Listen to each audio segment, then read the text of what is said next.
unfortunately, and I'm going to continue to try to prioritize projects that enhance safety over just reducing congestion and enhancing our transportation needs generally. And especially, I've always thought that the fairest way to make cuts is to protect things that help us reach countywide goals, not just our safety goals like Vision Zero, but overall congestion goals, overall multi-mode share goals, overall climate goals that we've set as a countywide body over local projects. And in that spirit, I think it's also important to protect projects that enhance redevelopment, especially around Metro, because those projects that we've approved have always been designed with reaching those goals in mind. And I think that, to me, as I try to make sense of a lot of cuts I'd rather not make, protecting those projects makes a lot more sense than individual local projects. But with that said, Mr. Director. Good morning, sir. And no, I don't have any comments. Certainly, we don't want to cut any projects, but fiscal capacity is a reality, and of course, we'll be working with you on these projects and as we go through. So, okay, Councilmember Reamer. Thank you very much, Chairman Hooker. First of all, I want also just say, we know at the beginning of this that I'm sure the department did not want to cut its own capital budget, and I recognize that. So it's unfortunate that the Department of Transportation's capital program faced a 11% cut in the executive's recommended program, and I really liked what I saw recommendation-wise. So even though we will be involved in an exchange about restoring cuts, I want to say I think we all know that in a perfect world, none of these cuts would have been proposed, and so I think we can have a common understanding about that. I do want to just mention the Vision Zero issue, because a lot of the advocacy, as Tom said, the priority that we really are concerned has been left behind is safety, and I think we have slipped behind on our Vision Zero program, and I need to reinvigorate that. We had a lot of momentum when we created that task force a few years ago, and it met and it presented a plan, and that was great, but it feels to me as though we have kind of fallen off track, and I just wanted to note that there were, the two-year action plan that was created, there were 41 action items on the plan, and now we're behind on about 20 of them that have not been started or behind. We have not started the 10-year action plan. We have not hired a Vision Zero coordinator. And then, of course, many of the recommendations from the executive's capital budget are inconsistent with the Vision Zero strategy and capital plan recommendations in general. So I think we're going to try to restore as many of those as we're able to. But I wanted to ask the chairman if we could do a committee meeting on Vision Zero. Yes, thank you. And really kind of assess where we are and how we can get the momentum back. And again, I know it's been a tough budget year and you've had to hold things, and I don't mean to be overly critical. I just think that we all need to take a moment and grab that issue and reinvigorate it. That is, again, underscoring many of the concerns that I have about the budget that we'll take up today. Thank you. Okay. Dr. Orland? Okay, thank you. We summarized a little bit of the situation in terms of transportation. You see at the top of page 2 of the packet the recommended spending within the amended CIP from the county executive. The only sector that really is directed for cuts is transportation. It's 11.4% cut. Going through the projects one by one that are proposed as amendments, bridge renovation. The executive is recommending adding $4 million to this project over what was the approved CIP. What happened last summer was a major failure on Father Hurley Boulevard in Germantown. It took all the money that was programmed for FY 19 and 20 just to fix that problem. And so basically to bring that program back to what it was supposed to be doing in the first place, the executive needs another $4 million. And so I'm recommending concurring with the exec. Agree. Yep. The next project is Dorsey Mill Road Bridge. This was out of the CIP last year. This is a east-west connection in northern part of Germantown. You'll see the map of it on Circle 5 of the packet. It connects over to Observation Drive, which is also programmed to be extended into Clarksburg. And the schedule for both of them would have construction starting in FY '24. In the terms of what's already programmed in the CIP for Dorsey Mill Road Bridge, design is starting in because land acquisition is in FY '23. The design is actually being finished as we speak. So this project actually could be accelerated by 4 years or more. But given fiscal realities, it's been postponed for a number of years. Land acquisitions program for FY '23 with construction starting in '24, and if it stays on that schedule, it's in the approved CIP, it would be consistent with the extension of Observation Drive, which the executive is not recommending delaying. It's also, both Dorsey Mill Road and Observation Drive are the rights-of-way for the Carter Cities Transitway, which is, again, dormant right now, but if it's brought back to life, this is where it would go. So the executive is recommending delaying both the FY '23 and '24 money beyond 6 years, at some point beyond FY '24. So it's at least a 2-year delay. I'm not recommending proposing delaying the project. Okay, Councilmember Rayner. Thank you. I concur with Glenn, although I want to hear what DOT has to say. Maybe I'll change that, but I don't think so. I just wanted to make an observation.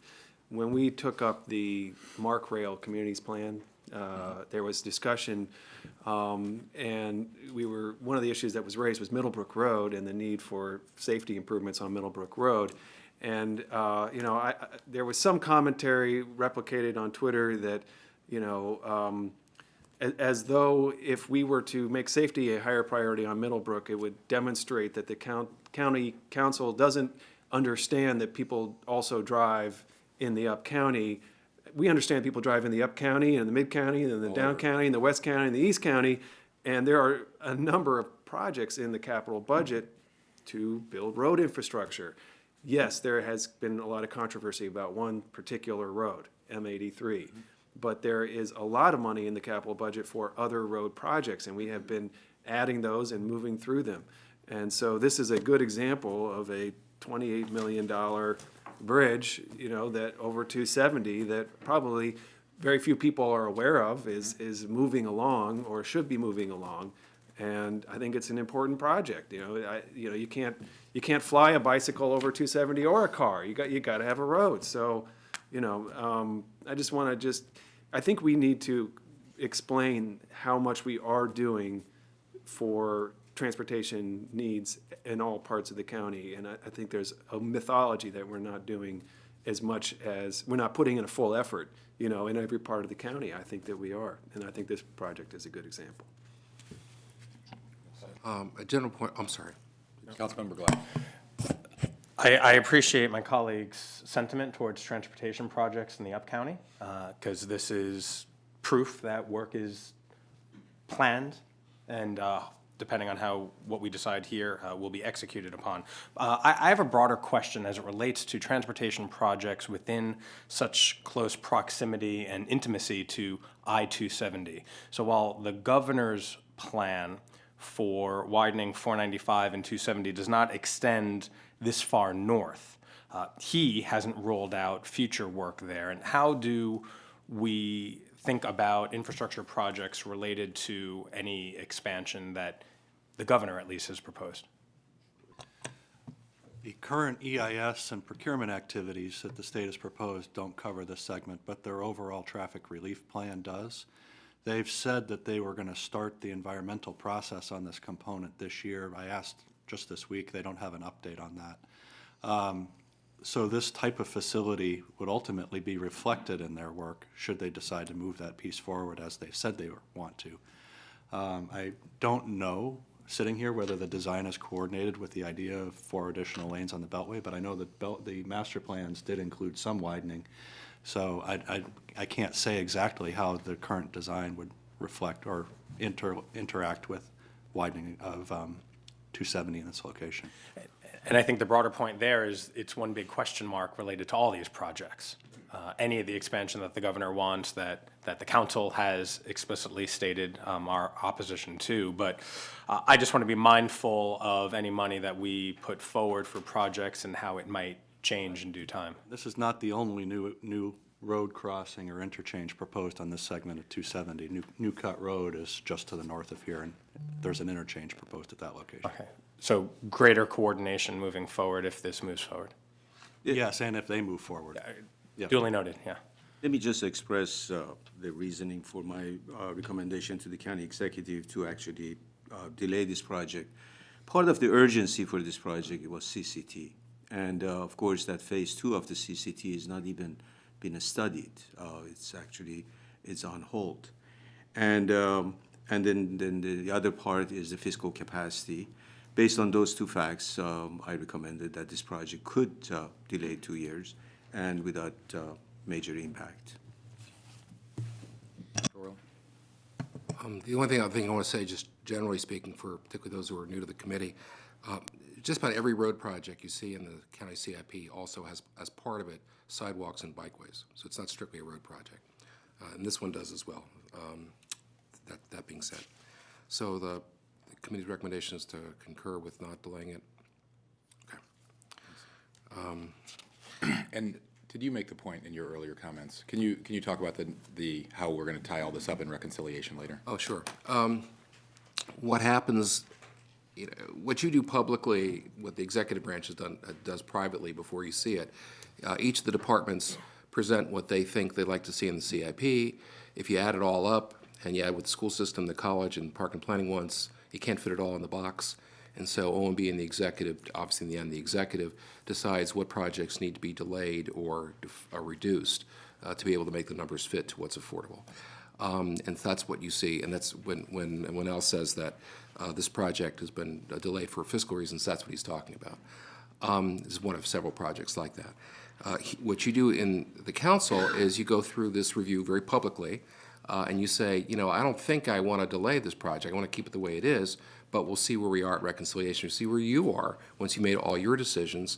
You're probably your box is going to be too overfilled, and there are going to have to be reductions and delays from that. And what we try to do is do a whole host of small cuts and delays, not like, oh, we wanted to do this project, now we can't do it anymore. It's trying to reflect the council's priorities as much as possible, but recognizing there's going to have to be some delays and reductions. And I didn't mention this one here, but I suppose this could be another one that's subject to reconciliation as well, even if you keep it on the current schedule. Correct, yeah. We'll have another bite at these. We'll see what the other committees do. And it is disappointing to me at the beginning that the lion's share of the cuts have come from transportation, which is I don't think where the public would propose them to be. Okay. Yeah, the next project, I'm sorry. The next project is resurfacing residential roads. This is actually item 1 on the agenda. The executive recommended a supplemental appropriation of $1 million for FY19 for doing more resurfacing on mostly residential streets. There's $10 million in the CIP this year for that. This would make it 11. If you add the $1 million, it would happen, later this spring. The reason why this is here, 2 reasons. One, it's always good to try to do as much resurfacing as you can early on. $10 or $11 million isn't nearly enough what we should be spending. It's more than we have done in the longer-term past, but you could probably double this and still wouldn't be enough. So you try to do as much as you can. What happened here was, as OMB and the executive were reconciling its version of the CIP, they found they had some fiscal space in FY19 and 20, and they could accelerate some money in some later years where they had too much to fit into the box. And so what the executive is actually recommending is moving forward $1 million from FY22 to FY19, and moving $400,000 from FY23 and $1 million from FY24 to FY20. So it's a series of things. I'm recommending not approving this right now because you're going to go through your own reconciliation in a couple months, and these numbers will be probably different. It could be less of an acceleration, could be the same, could be more. Council's been doing this on this project for 10 years. Almost every year there's this kind of thing. And the reason why it's this project is because it's one of the very few projects where if we tell the implementing agency, in this case DOT, oh, you've suddenly got $6 million more to spend, and can you spend it the next 6 weeks? They can do it. Resurfacing is very quick to turn around, and frankly, it's a good thing. The earlier you can do the resurfacing, the less deterioration of the roadway. So, again, my recommendation is to postpone action on this until May, the reconciliation. And we'll have a more accurate, larger number. And you'll know exactly, well, maybe larger, maybe smaller, maybe the same. You'll know where you are with the CIP at that point. and you'll do the best you can. Everybody okay with that? Okay. Sidewalk and curb replacement. This is another area where the exec made a fiscal cut. This is an area where to replace curbs and sidewalks which are broken, basically you should try to do it on a 30-year replacement cycle, and the current cycle is a little over 50 years. And now the executive is recommending reducing the amounts in fiscal years 21 to 23 by $2.2 million a year, so it's $6.6 million less. It's not really advisable to reduce level of effort projects in certain years because you really want to try to keep the same level of effort at least, and then if you want to go higher, try to do it in all the years. Again, this is one of those ones where I would say don't reduce the funding at this time, but at reconciliation, you may have to make an adjustment here. It's probably not as important in terms of infrastructure replacement as, say, resurfacing is, or some other things, but it's pretty important. A lot of older neighborhoods have, broken curbs and sidewalks that just need to be replaced, and this is where it's done. It's different than sidewalk repairs. If there's a particular sidewalk that needs to be repaired, that's done out of the operating budget, but this is really for a wholesale replacement of sidewalks and curbs in a neighborhood. A question I want to ask you about new sidewalks, and what's the relationship between the budget for new sidewalks and this? The budget for new sidewalks, the new sidewalks are put where there are no sidewalks. So that's in the different program called sidewalk program. And that one is, so if a neighborhood says, hey, we don't have any sidewalks along our street, and we want it, the argument is which side of the street should go on, whatever. That's sort of can be an ugly situation you really don't want to get in the middle of. Let them. But nevertheless, the funding for that comes out of that project. It wouldn't be for replacing a sidewalk. And do we have what's the comparison between the two budgets? I'd have to look it up. Do you guys know off the top of your head, like, I think it's about somewhere in the magnitude of $2 million per year. for new sidewalk? But that's what's called I'm sorry, that's what's called our minor sidewalk project. Right. There also is a host of site-specific sidewalks that have their own CIP. They have their own CIP because of the budget. scope and magnitude of the cost of that project. I guess the question I'm asking is, what's the right balance between replacement and new sidewalks? If you have a sidewalk and it's damaged, that's not good. If you have no sidewalk, could be worse. We're adding funding or we have a recommendation to restore funding for the replacement project, but what about the creation project? Well, on the creation of the sidewalk is important, and we have a number of projects that is a standalone project. Once we do the initial evaluation, if it's more than just the asphalt and can be done fairly easily and at low cost, then it becomes a standalone project. We bring it to you and get funding for those standalone projects. In terms of this project, let me just share with you our logic for reducing. It used to be at this lower level, and I believe last cycle we increased the 6 years to 6.7 million. So based on the fiscal capacity, we felt that we could go back. But Dr. Orlin is absolutely right. Anyway, if you look at the cycle of replacement for these sidewalks, it's around 50 years at this level. So. The amount per year, Emil's basically right, it's $2.4 million a year is what we spend on the minor sidewalks, and Al's right, there are lots of other sidewalks we build as part of other projects. Dorsey Mill Road Bridge is one, Bradley Boulevard project has a new sidewalk. Again, what I'm trying to say is, we have this methodology for assessing the amount of money we spend on maintenance and replacement, which is this methodology that we have, but we don't really have the same way of looking at the amount of money that we should spend on new sidewalks, and maybe we need to look a little more closely. Do you max out that budget every year? Do you fully spend that? We do. That minor sidewalk budget? We do. It's fully spent. Some of the projects, you might have to kind of stock up the money, or they're controlled by the public hearing process, but that money does get fully spent out. I will mention this sidewalk project that we're talking about is sidewalk and curb and gutter. So it's also providing the capital maintenance of all of that curb and gutter for the closed section streets in the county. Well, that's a big issue, right? that's, Yes. okay, curb and gutter maintenance, Yeah, so it's Our all, stormwater- it's all concrete facilities that we have out there. okay. Okay, so I agree with the recommendation not to take the cuts, but I think we ought to look at the, the minor program and see if we can do better in that program. We don't have to do that today, but I think that would be worth reviewing. Just last thing I want to mention is part of this project, again, for people who are new to this one, is $500,000 a year. It says contributions. What that is when DOT goes through a neighborhood and they're replacing the sidewalk. Well, the sidewalk often crosses a driveway apron, and the driveway apron is the responsibility of the homeowner. But it's obviously a lot cheaper for DOT to fix the driveway apron while they're there. So if the homeowner decides, yeah, by the way, God, please do my apron, DOT will charge them, and they'll pay, and that's the way that'll get paid for. It'll be a lot cheaper than they're bringing out their own contractor to do the work. So that's why you see that $500,000 in there as part of this overall project.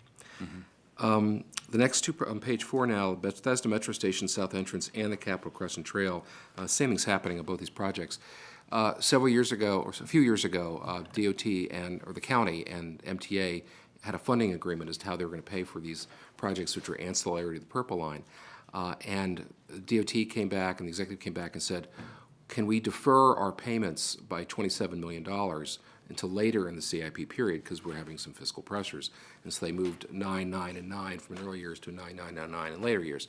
MDOT agreed with that, with the caveat that if in any given year they did not get all the federal aid that they anticipated, then they would have to reaccelerate part or all that $9 million in that year. And that's what's happened in FY19. They got $120 million. They hope to get $125. So by this agreement, we have to accelerate $5 million from a later year to an earlier year, in this case to FY20, I guess it is. Is it 20 or 19? Well, it's accelerating it. And they're spreading it out over two projects, the $3.35 million in the Bethesda South Entrance and the $1.65 million in the Capitol Crescent Trail. But really what's happening here is that we're accelerating $5 million, re-accelerating it. I just want to make one other point, which is, and I concur with the executive, we just have to do this. Part of the Capitol Crescent Trail project is the design cost for the tunnel. This is from underneath the new car building, underneath Wisconsin Avenue, underneath Elm Street, coming out in Elm Street Park and connecting to the mainline Capitol Crescent Trail under the Air Rights Garage. The design is almost done. DOT's been meeting with Park and Planning and some of the citizens in Chevy Chase. They hope to have, we'd be able to talk about it maybe in a month or so. It's still, go ahead, Chris. Yeah, I mean, the design isn't finished, but we've nearly settled on a preferred alternative. That's- And the preliminary design will then commence. Preliminary design, right, I misspoke, you're right. And the idea is that the design could start later this year, but you will have a good cost estimate by the next CIP, and if you program those monies, starting in FY21, it will be built and open by the time the Purple Line opens, even if it's as early as late 2022. If Purple Line gets delayed, we can talk about that when MTA and Purple Line Transit Partners come down here next month, but at least the tunnel will be finished by then. So we don't have construction dollars? Sorry, We do not have construction dollars yet. It's going We to be, will have to make some kind of adjustment for that. absolutely, it's going to be a big number. But it's something which, again, we won't know that number really until sometime Is later this, this year. there is one major tunnel which, you take today, and that's where the train is gonna go. Is there a different one for the Capitol Crescent Trail? Yes. And is this for both, or is this for the main, This is for the trail only. and what about this is for the bike trail only, not the main tunnel that you go through Not where for the the train trains. goes? Trains will go where they always went, where they're always going to go. If you remember from a couple years ago, when we looked at this, all that was left within that space, once you had the two trains, was about a 4 or 5 foot wide space for a very narrow, very constrained sidewalk. And so it might be physically possible for someone to walk their bike through there. I don't know how two bikes walk past each other in something as small as that, but it could have been done. But everyone thought that was not nearly optimal. And so the idea came up with a different alignment for the trail, and that's what this is that's being designed. Okay, you concur with, okay. It's fine. Okay. I'm sorry I keep saying that, but I'm keeping minutes as well. Okay, White Flint Metro Station North Entrance. The important thing to know here is that WMATA is undergoing its study right now. They started in December. They're looking at several options. They actually did the study 9 years ago and came up with cost estimates. Of course, those are now wildly out of date, and conditions have changed around this area as well. This is an entrance that would be at the southeast corner of Rockville Pike and Old Georgetown Road. And the question is it just coming up there, or is it also pedestrian underpasses going to either the southwest quadrant or to the northwest quadrant? We don't know what it's going to be. But the study is going to be finished sometime again this summer, maybe late summer. And so you'll be in a position this late summer, fall, the executive and the council can figure out, and working with the community, which is the best option to do. You'll have cost estimates, you'll have benefits, you'll have costs, and you'll also have to start figuring out how you're going to pay for it, because it's going to be really expensive. The executive has recommended trying to get WMATA to pay for it. I'll chime in on this. The executive is recommending delaying the money that's in the project now. It's about $3.5 million to beyond 6 years. Frankly, the $3.5 million is just made up out of the air. Doesn't mean anything. The folks who recommended it last That took a lot of work to get in there, Glenn. well, it started at $7 million, and when I made the point that it didn't mean anything, you immediately cut it to 3.5. So it doesn't mean anything. Like, it doesn't relate to anything. The cost of the project will be way more than that, and we don't know exactly what years the money's going to be spent for design and construction. And we don't do this in the CIP except for solutions projects for MCPS, and we do that for a specific reason, to keep an area out of moratorium. This is strictly for optics, okay? The executive is recommending taking that $3.5 million and putting it beyond 6 years. You could put $20 million, you could put $50 million out there, it doesn't matter. It's just optics. Meanwhile, if you leave the money in the CIP, you're taking it away from a real project. So my recommendation is to agree with the executive to move the money beyond 6 years. Again, the only important thing is that the study is being done. You will be in a position to make a decision on the project and actually program something real in the next CIP. Can I share with you my argument with the county executive? And I couldn't agree that this project and Forest Glen's Passageway, both of them are very, very good projects, except considering that WMATA is receiving additional $500 million a year. And they are looking for projects to do. I will ask Chris to give you update of his interaction with WMATA, because he's working with them. And I thought that if we show the dollars, certainly the WMATA is going to say, why should we spend our money over there? They're already doing it. So we thought for 1 year, we take it out because they're going through some reviews. And Chris, why don't you give him an update? In addition to looking at the station configuration, they're also taking a fresh look at their land holdings around here. They've released their obligation to the developer that had rights here. And they may have interest in building some of the other infrastructure that's within that property. We've been meeting with WMATA quarterly on capital project coordination, and they've expressed the desire to maybe have a role in these projects. We don't know how that will shake out, but I'm confident that by the time you're considering the full CIP, we could have more clarity on whether or not they're interested in taking these projects on themselves or not. So basically, we are requesting that you give that little time before you make your final decision, because the project is good, and even the county executive wanted to go proceed forward with this project. There's no argument about that. Thank you, Mr. Chair. Thank you, Mr. Chair. So I appreciate you sharing the ongoing conversations that you're having with WMATA. This is one of, I believe, 2 projects that we are discussing today that you are basing your decision on WMATA picking up the ball. The other is the Forest Glen Tunnel. And I'll hold that conversation. But from what you're saying, there is no commitment at this point in time for WMATA to pick up the ball here. No, there's no commitment, but there's an ongoing conversation. Ongoing conversation. Let me just give you a little bit more. Sure, please. Part of the challenge for WMATA is that much of their work is very difficult to do without disrupting service. And they find unexpected challenge in executing their restoration capital program. In order to show continued progress towards meeting their facility renewal and using the capital funding that's been provided, they sometimes would seek a project that is not on the main line of the rail system that they can build without disruptions to service. So that's part of their motivation for considering drawing in some other projects. Whether or not they ultimately decide to do that, I'm hopeful that we know that by the time you're looking at the 2-year CIP. Thank you for that. My main focus of questions regarding this project are, the packet says, and I know this was just debated, discussed at length last year, but it says that this project had an impact, has an impact on the White Flint Metro Station policy area and the taxing district. And so how does any decision we make with, if we remove it or if we keep it, how does it impact those prior decisions? It doesn't. I mean, the master plan calls for this entrance, and that was the predicate for actually expanding the taxing district, because if the north entrance is built, then you're within a half mile of those properties just west of Old Georgetown Road and on Executive Boulevard, the Guardian Building, a couple of others.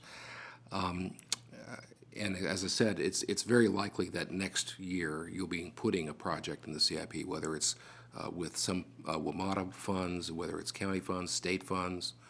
I'll just say it, additional special taxing district funds by either raising the special taxing district rate, which you ought to think about maybe even this year for next year, or doing a new special taxing district on top, because the main beneficiaries are going to be the businesses that are within that walking area. And that needs something that really the executive and the council needs to get their collective heads around in the community in the next, 10, 12 months. So that was the predicate for actually including those. Well, and Dr. Rowland, I think you hit on what is really the central focus here, is what's in that community, what's in that area, and what do we hope it to become?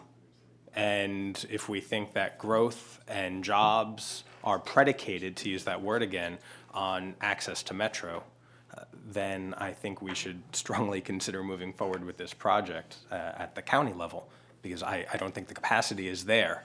I appreciate and know that you have to have these ongoing conversations, but I don't want to give up on White Flint.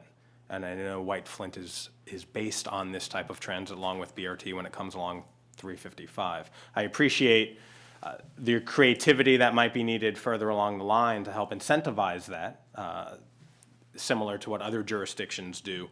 But I feel that the removal of this at this time is giving up on White Flint, and I don't want to do that. Councilmember Bremer. Thank you, Tom.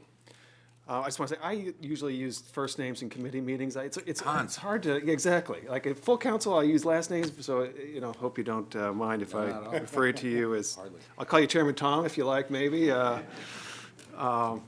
There's a social dynamic we haven't quite figured out yet.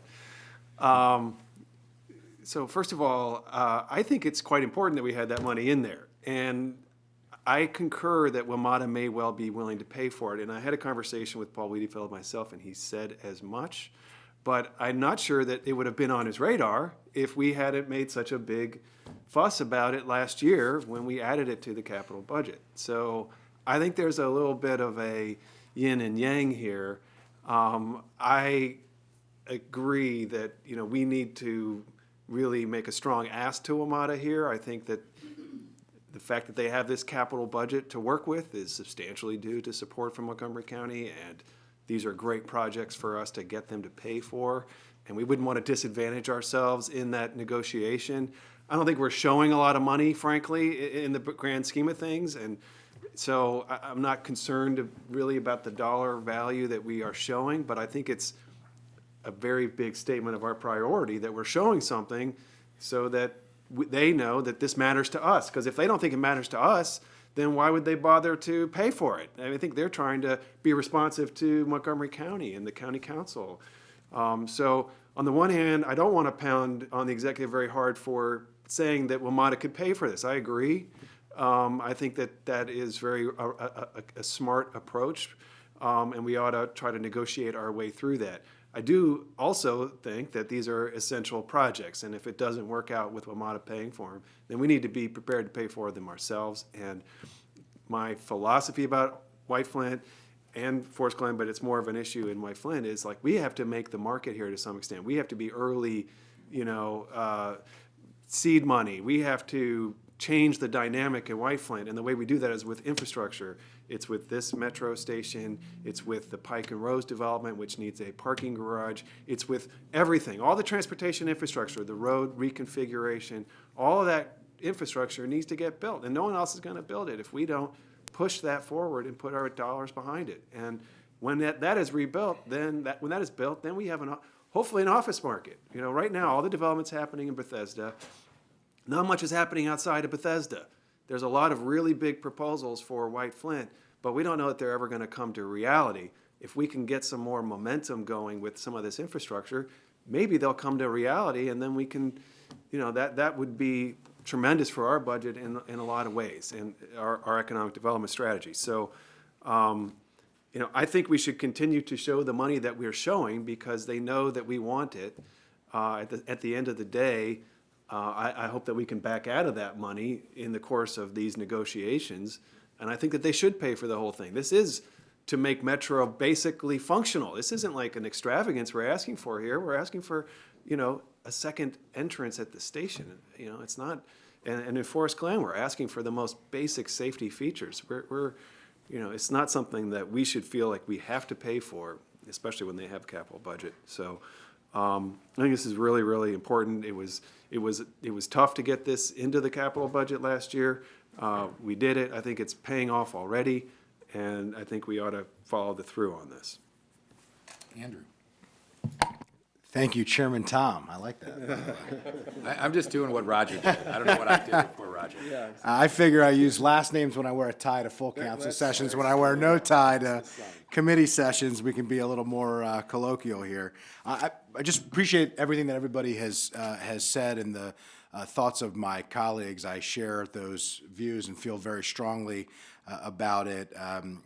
And I was in Annapolis last year fighting very strongly and advocating for dedicated funding for Metro, and that was a huge win. And if we can leverage that money to provide funding for some of these Metro entrants that, by the way, we currently are funding, like the South Bethesda Metro entrance that we just talked about, that would be great to allow us to build our transportation infrastructure and transit infrastructure in other places, which also helps Metro. And I do think that it would be great if they paid for it, because it will induce additional ridership if we can get White Flint to what we believe it can and should be based on the vision of the White Flint plan. But I don't believe that that will happen if we don't send the signals that we don't prioritize this. And so I share, very much the views that Hans has shared. And I also think we're really at an inflection point right now. We have phase 2 of the Western Workaround, which is a huge infrastructure process for fulfilling the plan.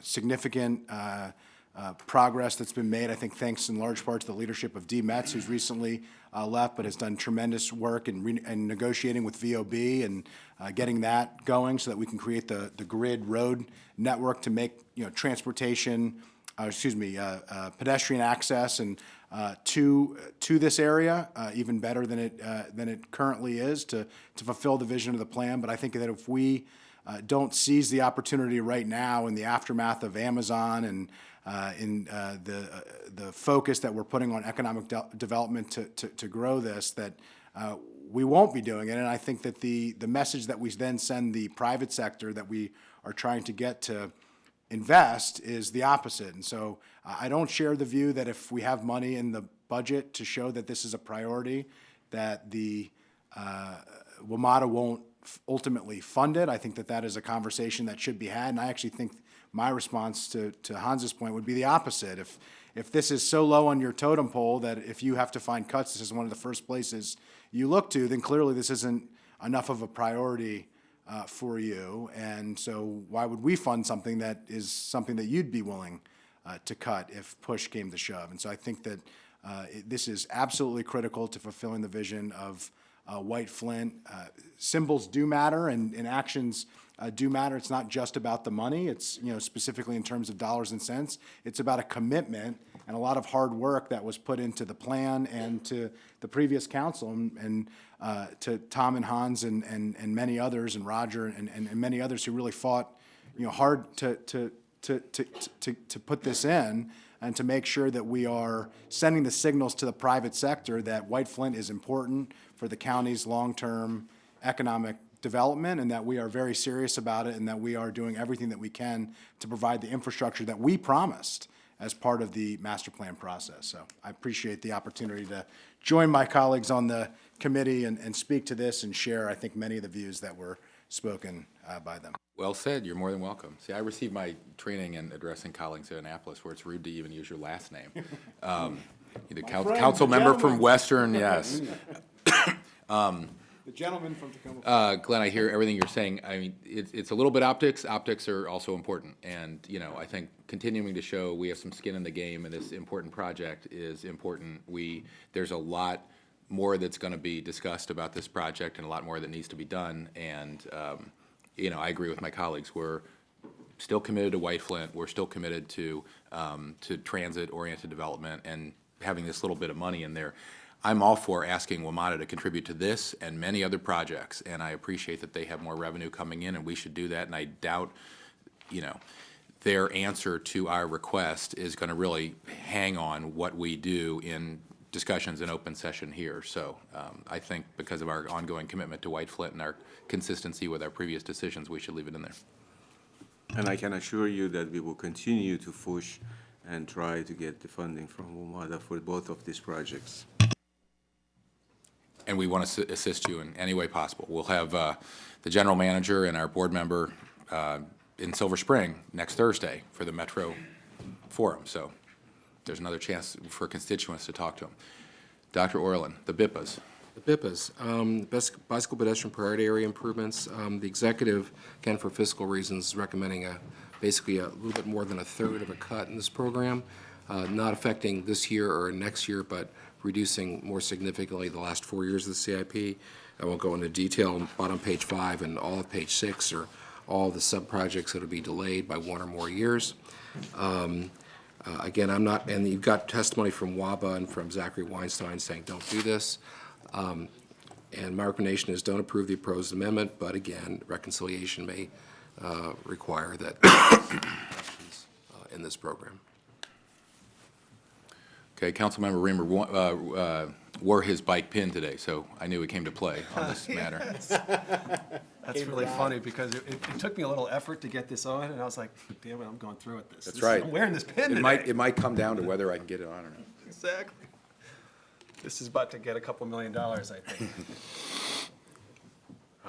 Thank you, Glenn. So is it, No, I wanted to take a little further, actually. First of all, I just wanted to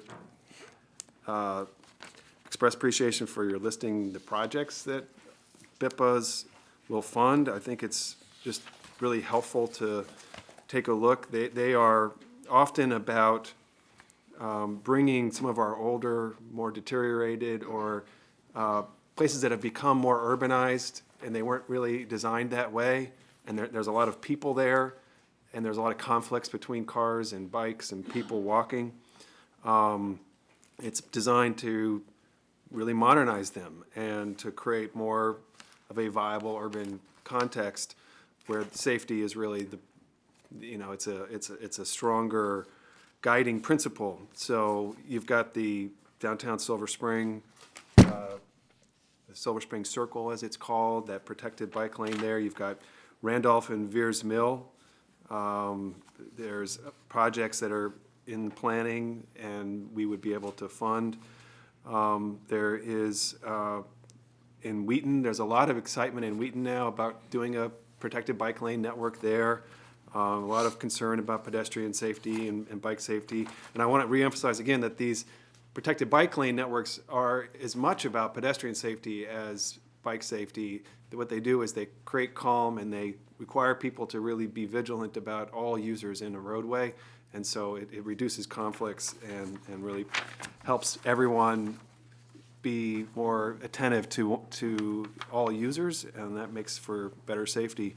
You've got Tacoma Langley Crossroads, you've got Long Branch, you got Glenmont. So there's the theory of the BIPA program was let's fund a lot of engineering and studies, and then we'll pull them out. And we got downtown Bethesda, we'll pull them out and then build them. So I think we need to be going in the other direction from reducing them and try to expand them.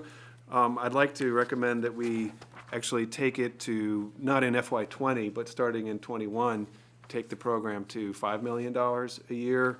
And we'll, again, the department does a great job figuring out how to assess when things are in the study phase or when they're in construction. You've built the Silver Spring network with the BIPA funding inside, but others have been pulled out, like Bethesda, I think, is pulled out and standalone now, is that right?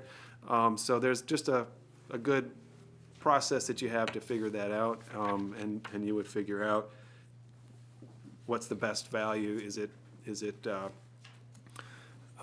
construction or is it design? We may want to consider pulling out Wheaton, like we did in Bethesda. I think that's something we can talk a little bit more about over the course of this winter, because again, I think there's a lot of excitement there. But so Glenn, could you just respond to how that could be?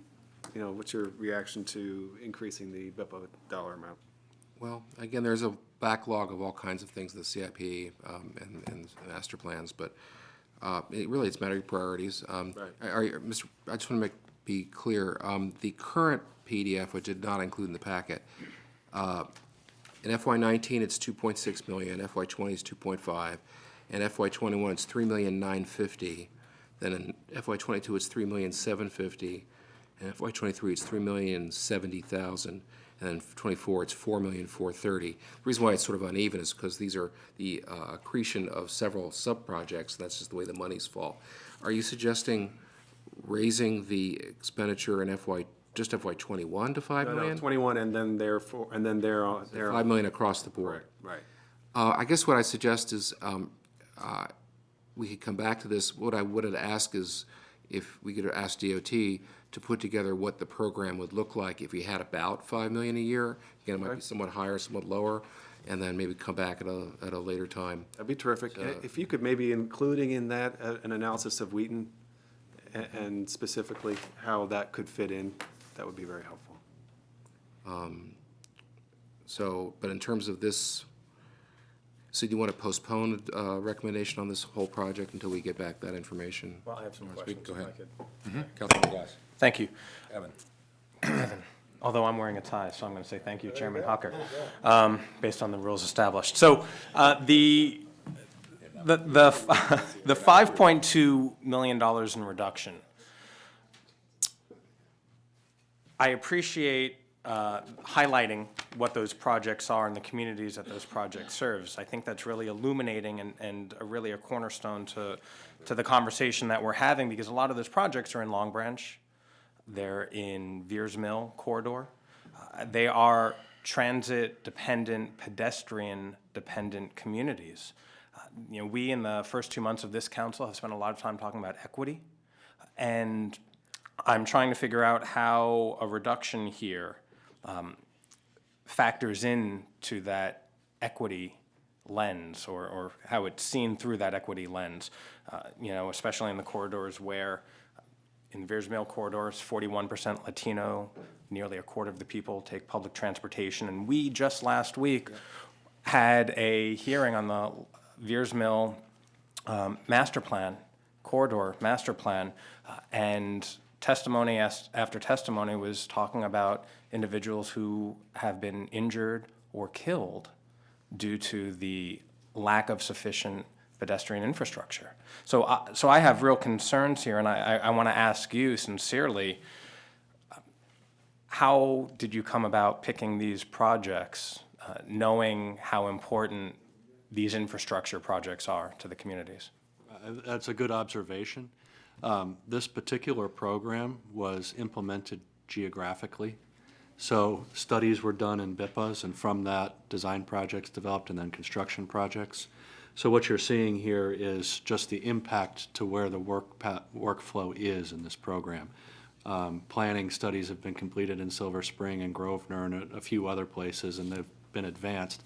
The work that was scheduled to start in these years was in those communities. So it's not a deliberate effort to pick particular projects to delay. That's just the way the overall program has been structured, and when you start making cuts, that's how it affects it. Can I add also that you talk about how it's changed? Last year, the council increased the funding for this program from 16 million to 25 million. And so what the executive's recommending is reducing it back down to slightly below what it was before last year. So it's not like we've had this, I'm not agreeing necessarily with doing this. I'm just saying, again, you want to do as much as you can. But if you're looking at the broad strokes of where this program has been, we had a big jump last year. And what the executive is saying is we'll bring it back down to where it was before the big jump. It's not like we've had this huge amount of money directed towards these communities for a number of years.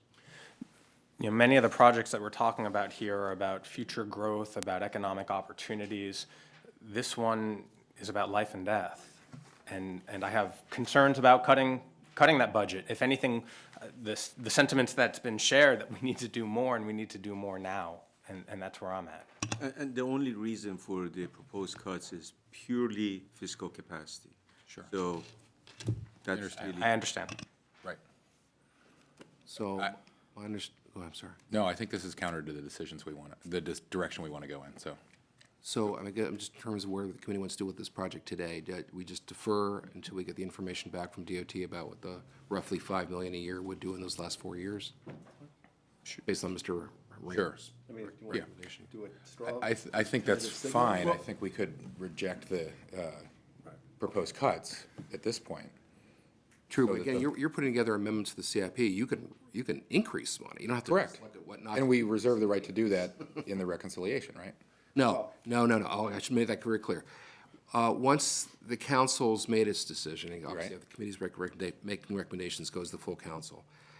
And that's all done, and then you can have more amendments that are gonna come over from the executive in March, and you'll go have a few more CIP amendments you'll be dealing with in April. Once you get to the end, you're gonna have too much. Nothing gets added. Right.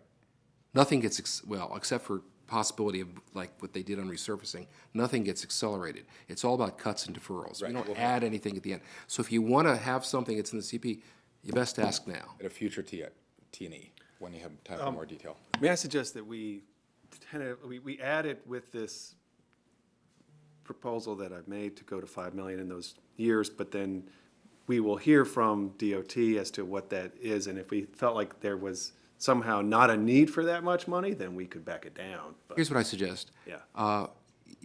If we get through this today, we're going to have a council work session on what you finished in a few weeks in March. But we wouldn't include this one in the council's review. We'll come back during the operating budget, and it'll give DOT probably more time than they need to do this. But in April, come back with what a program based on roughly 5 million in those last 5 Yeah. years would do, and you take it up then. I And think then, there's gonna be a lot of enthusiasm for it. I think if you can identify the projects, people will wanna do it. Details. okay, Yep. I think I got it. Okay. Okay, bikeway program minor projects. This is really reflecting a couple of contributions that are being made above and beyond what the money was in last year. $300,000 from an MDOT grant for the Emery Lane bike path, and $200,000 from the Parks Department from the same project. This transmitted PDF from the executive only showed $100,000 from Parks, but it should be $200,000. So, and we're all in agreement on this at the staff level. So the revised PDF on Circle 23 to 24 is what is really the more accurate one. Any problem with that? Okay. Bradley Boulevard bike improvements. This is a project that would build a sidewalk along the southwest side of Bradley Boulevard from Goldsboro Road to Wilson Lane. It would put bike lanes on that section of Bradley Boulevard. And later in time, it would also build a hiker-biker path on the northeast side in this section, and also do some considerable drainage improvements in that area. You got a considerable testimony from the South Bradley Hills Civic Association in favor of it at the public hearing. The project has been delayed some already. The executive is recommending delaying it by a number of years. And my recommendation is no, keep it on schedule, but again, the caveat that reconciliation may need to be delayed some. Okay. Silence is golden. I'll just assume that's, Yeah, Andrew? okay. Sorry. Forest land. Sorry, just real quick. I'm sorry.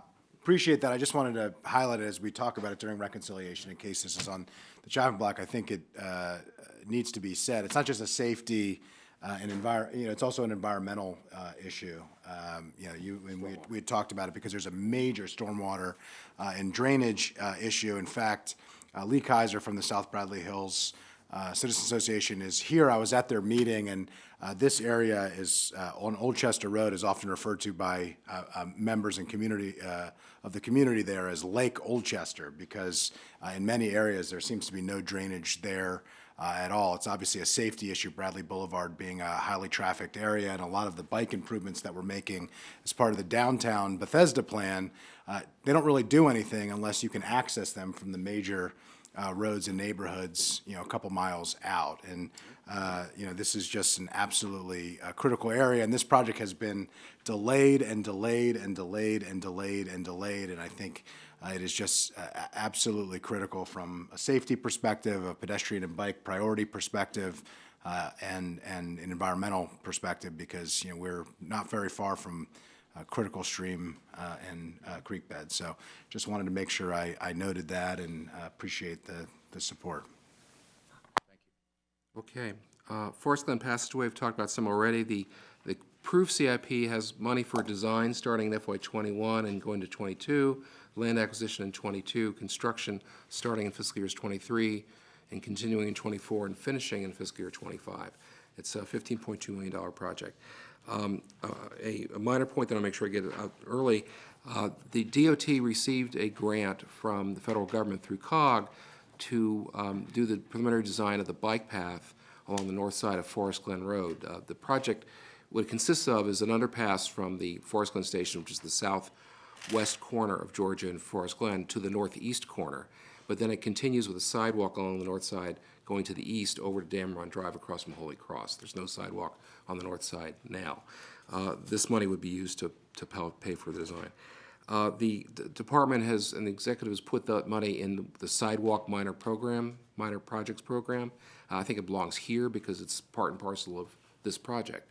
And so what I'm recommending is that we put the $240,000 in FY '20, since we're getting the money now, so we can start the design for that sidewalk really next year, and then reduce the amount for design in FY '21 by that same $248, because you don't want to pay for the same thing twice, and then just keep the rest of the program the way it was in the approved CIP. The executive has recommended delaying the project by 2 years for the reasons that Al mentioned earlier, which was that they're looking for fiscal reasons for part of it, but also part of it is trying to get money from WMATA to pay for the project.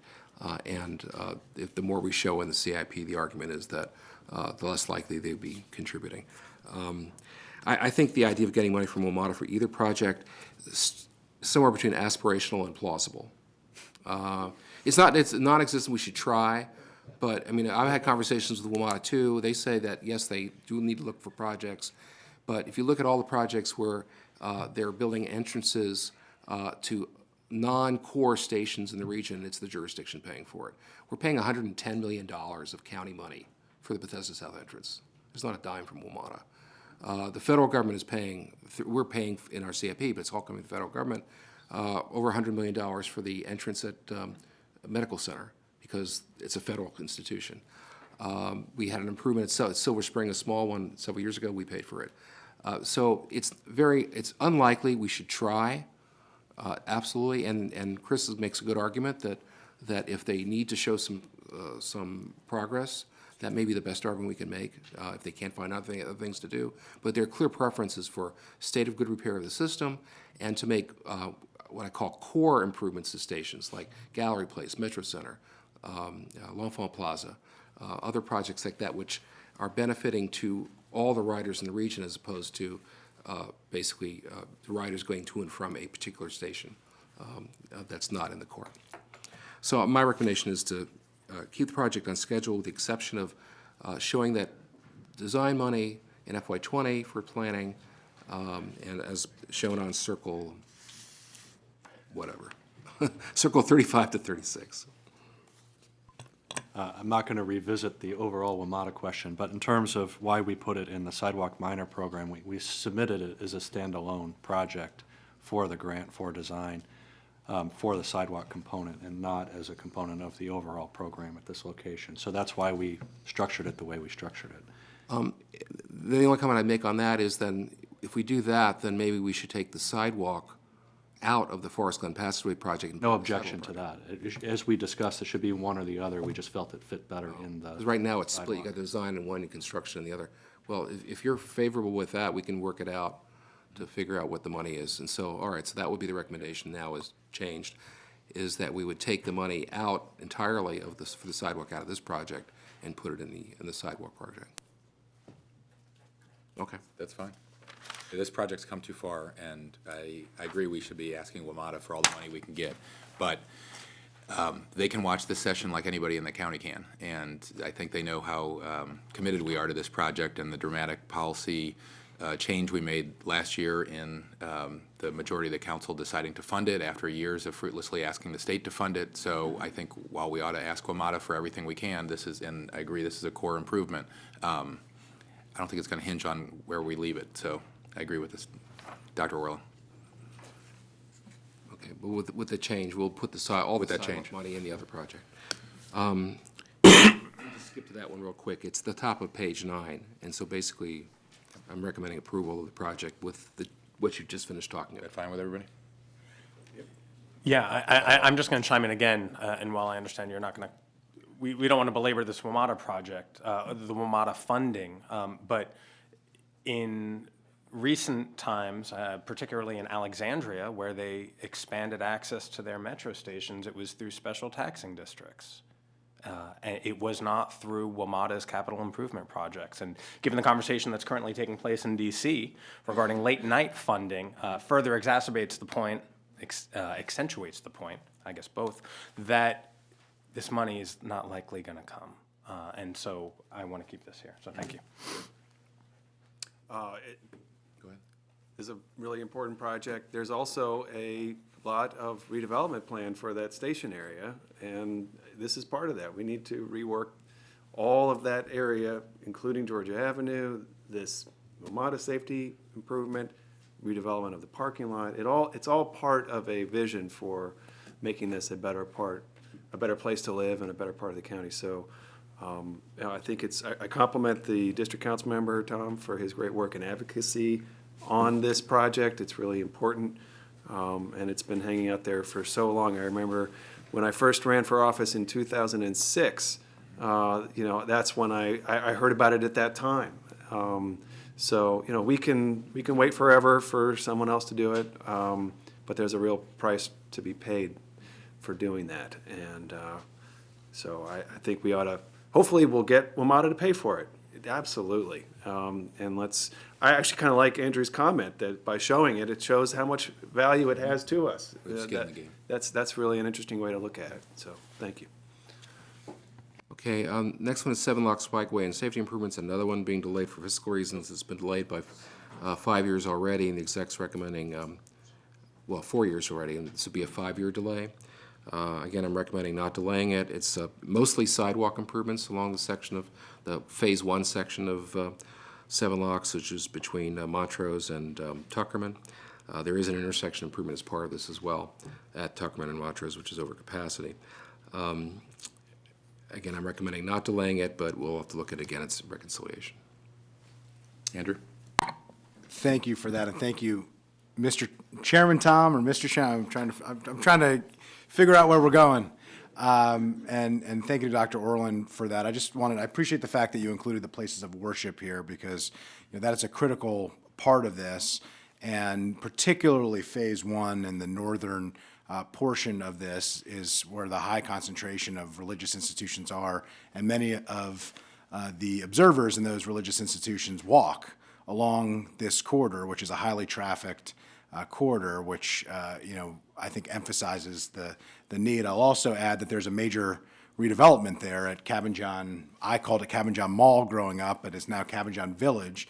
But there's significant added density, and I think to maintain the faith and trust of the community, to ensure that when we are approving projects, we're doing it with certain infrastructure in mind, to make sure that we keep up our end of the bargain of that infrastructure. I think that is core to the trust with the community, and some of the concerns that folks understandably have when we do rezone and we do allow for redevelopments to happen as a matter of policy, which I generally support, but we do it with these infrastructure projects in mind, and it's important that we keep those infrastructure improvements and are very sensitive to, obviously within fiscal constraints, but to take them out. It is an expensive project. I think we all recognize that, but it is particularly important. It is a safety issue. It is, I believe, an equity issue for those observers who are utilizing this, and it's also a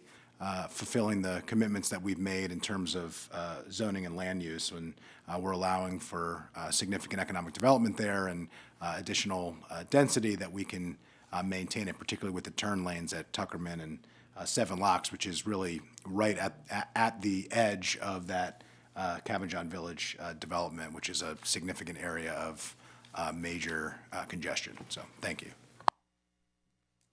Okay, okay with it?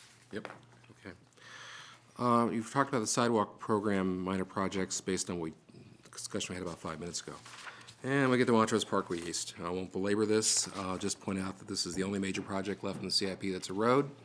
It provides real congestion relief. It actually provides for one of the core breezeway bikeways that's just was approved in the bikeway master plan. It provides a safe crossing of the CSX to avoid the worst crossing in the state of Maryland. And it takes traffic away from a section of Randolph Road, which has over 80 houses which front directly on it. And several other response times for police and fire are much less with Montrose Parkway in.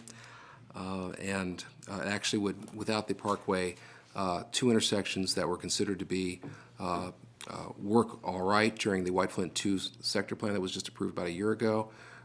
Randolph and Neville Street and Randolph and Parkland Drive would go well into failure. So the plan would be out of balance if the Montrose Parkway is not built. So I'm not recommending approval of the executive's amendment, which would to delete all the money out of the project, $86 million in the 6-year period, and $133 million, I think, dollars total. Look at beyond 6 years. I hope that number was right. And he is recommending leaving $1 million in to study basically low-level improvements that might address the safety issue at the crossing and some capacity situations.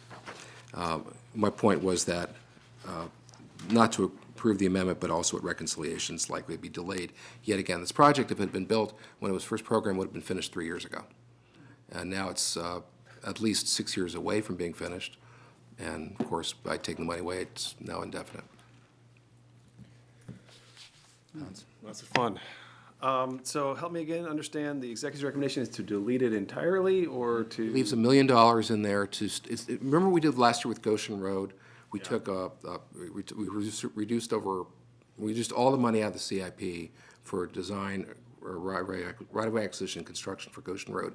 But at the DOT's request, you included $300,000 in FY20, I think it was, to look at a study to look at what things could be done, which are much, much cheaper, like at intersections, safety improvements, that sort of thing, which they will be undertaking this next fiscal year. This is similar to that. I mean, I guess my view of this project overall is like, this is like 8 or 9 on a list of 10 for this part of the county that I would prioritize. I think the White Flint area might need this one day, but I don't think we're anywhere near that. And I think we need to invest in a lot of other infrastructure up and down the pike to make it attractive enough for, the development that we want to see happen there. We want to see companies coming in. We want to see jobs, locating there. And if we get to the point where we have a lot of that happening, I think this is something we would want to consider. There was some sense, like if Amazon were to come to this part of the county, that we might need to do this. That was a major discussion last year. And I think the conclusion was not only this, but a lot of other infrastructure would be needed if we had that kind of development coming into this part of the county. Amazon's not coming, and not only that, but not much development is really happening yet. So, I think, again, like, if we are able to realize or feel confident that we are on track to realize, then we indeed might need to figure out, how do people get from Veers Mill more efficiently into White Flint? I accept that is a legitimate concern. It's a concern today because there are safety issues. Crossing the track is not good. It's not the best road, but I don't see the traffic count there being all that high either. And I think we have just a lot of other projects that we also need. So my view on it has always been, White Flint needs other projects, first, second, third, fourth, and fifth. And so we ought to put our dollars behind those. And that's partly why, again, also, I wanted to show money in the White Flint Metro entrance last year, to help establish that we're trying to invest in White Flint. We're not trying to back out of investing in White Flint. We want to do more. It's just that this project is not as high value for the dollar. Having said that, I think it's fine to push construction funding out of the window, and I don't know, maybe that leaves me in concurrence with the executive here.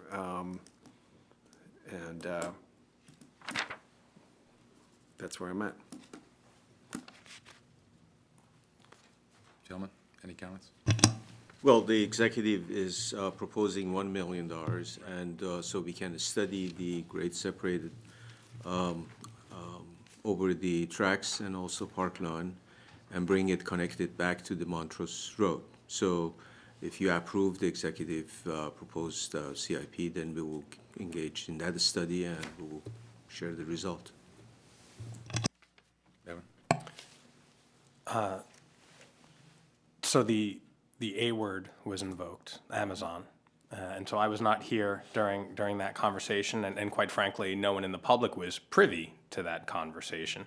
And so I'm curious now, in hindsight, how did this project factor into those discussions and about the economic viability of White Flint in general? Well, as Glenn mentioned, the road was necessary to achieve the intersection performance that was required in the two master plans, White Flint and White Flint 2. And there's a significant draw and improvement in access to White Flint from the center of Montgomery County provided by this road. So those were the principal reasons that it was there, but it's been in the plan for quite a long time, 10 plus years in planning. So I agree that there are a lot of other projects right now that are more important, but in the same vein that we kept some projects on because it was important to have them on the books, I think there is a valid case to keep this on the books in some form or fashion to show that the commitment to White Flint and that general area that Montrose serves is in need of support as well. I'm not quite sure the mechanism or the funding to do that, but I think it's important to show continuous support. What I would say is that it depends what you want to support. If it's supporting that project that's been planned and designed in the master plans, then you'd want to keep building the CIP for it, but maybe on a delayed schedule. I mean, again, this shows right now that design would be basically completed, in this next 12 months, if not less. Land acquisition is really the only activity over the course of the next 3 fiscal years. It's a lot of money. It's about $7 million. And then construction really wouldn't start till FY22. Well, and that's where the big numbers are really in 22, 23, and 24. You could recommend delaying this rather than delaying all the money, actually deleting all the money out of the CIP. He's not delaying, he's deleting it, except for the $1 million. You could delay it by another year, 2 years, 3 years as a starting point. Again, whatever you do today or if you want to come back to it, whatever the council does ought to be like the most you'd want to do, because at reconciliation, we're probably going to have to defer and delay even many things from that. So I wouldn't, so if, I'm trying to give you parameters for this.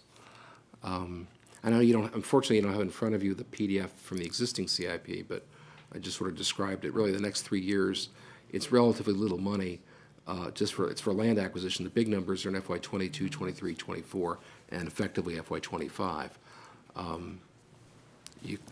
So, I don't know. If I could just add, I mean, we would do this study to see if there are ways to address the park lawn and railroad issues, and also the bike connections. It doesn't mean necessarily that we would conclude that the project as conceived isn't the right project. Right, and I think The problem with that is that if the money's gone totally, adding the money back in later becomes very problematic. So that's the issue. Because there are real safety issues associated with the project, that removal of everything would be removal of those safety mitigations, correct? Yes, and I remember, I go back with this project 30 years, when it used to be that, actually, it's more, that's exaggerated, it's 25 years.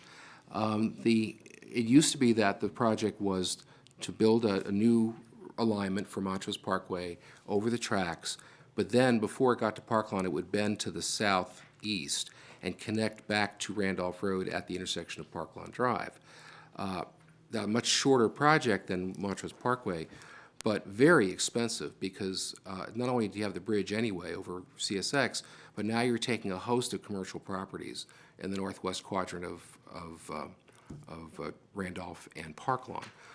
And so I can't give you what the cost would be vis-a-vis the $145 million here, but it would certainly be in the $50, $60 million range at least. And you're now focusing all the traffic at that one intersection, which will still likely fail. The White Flint 2 plan recommends, you approved a plan last year, that gets rid of the sweeping ramp that runs by Loman's Plaza, which brings all that traffic up to the intersection as well.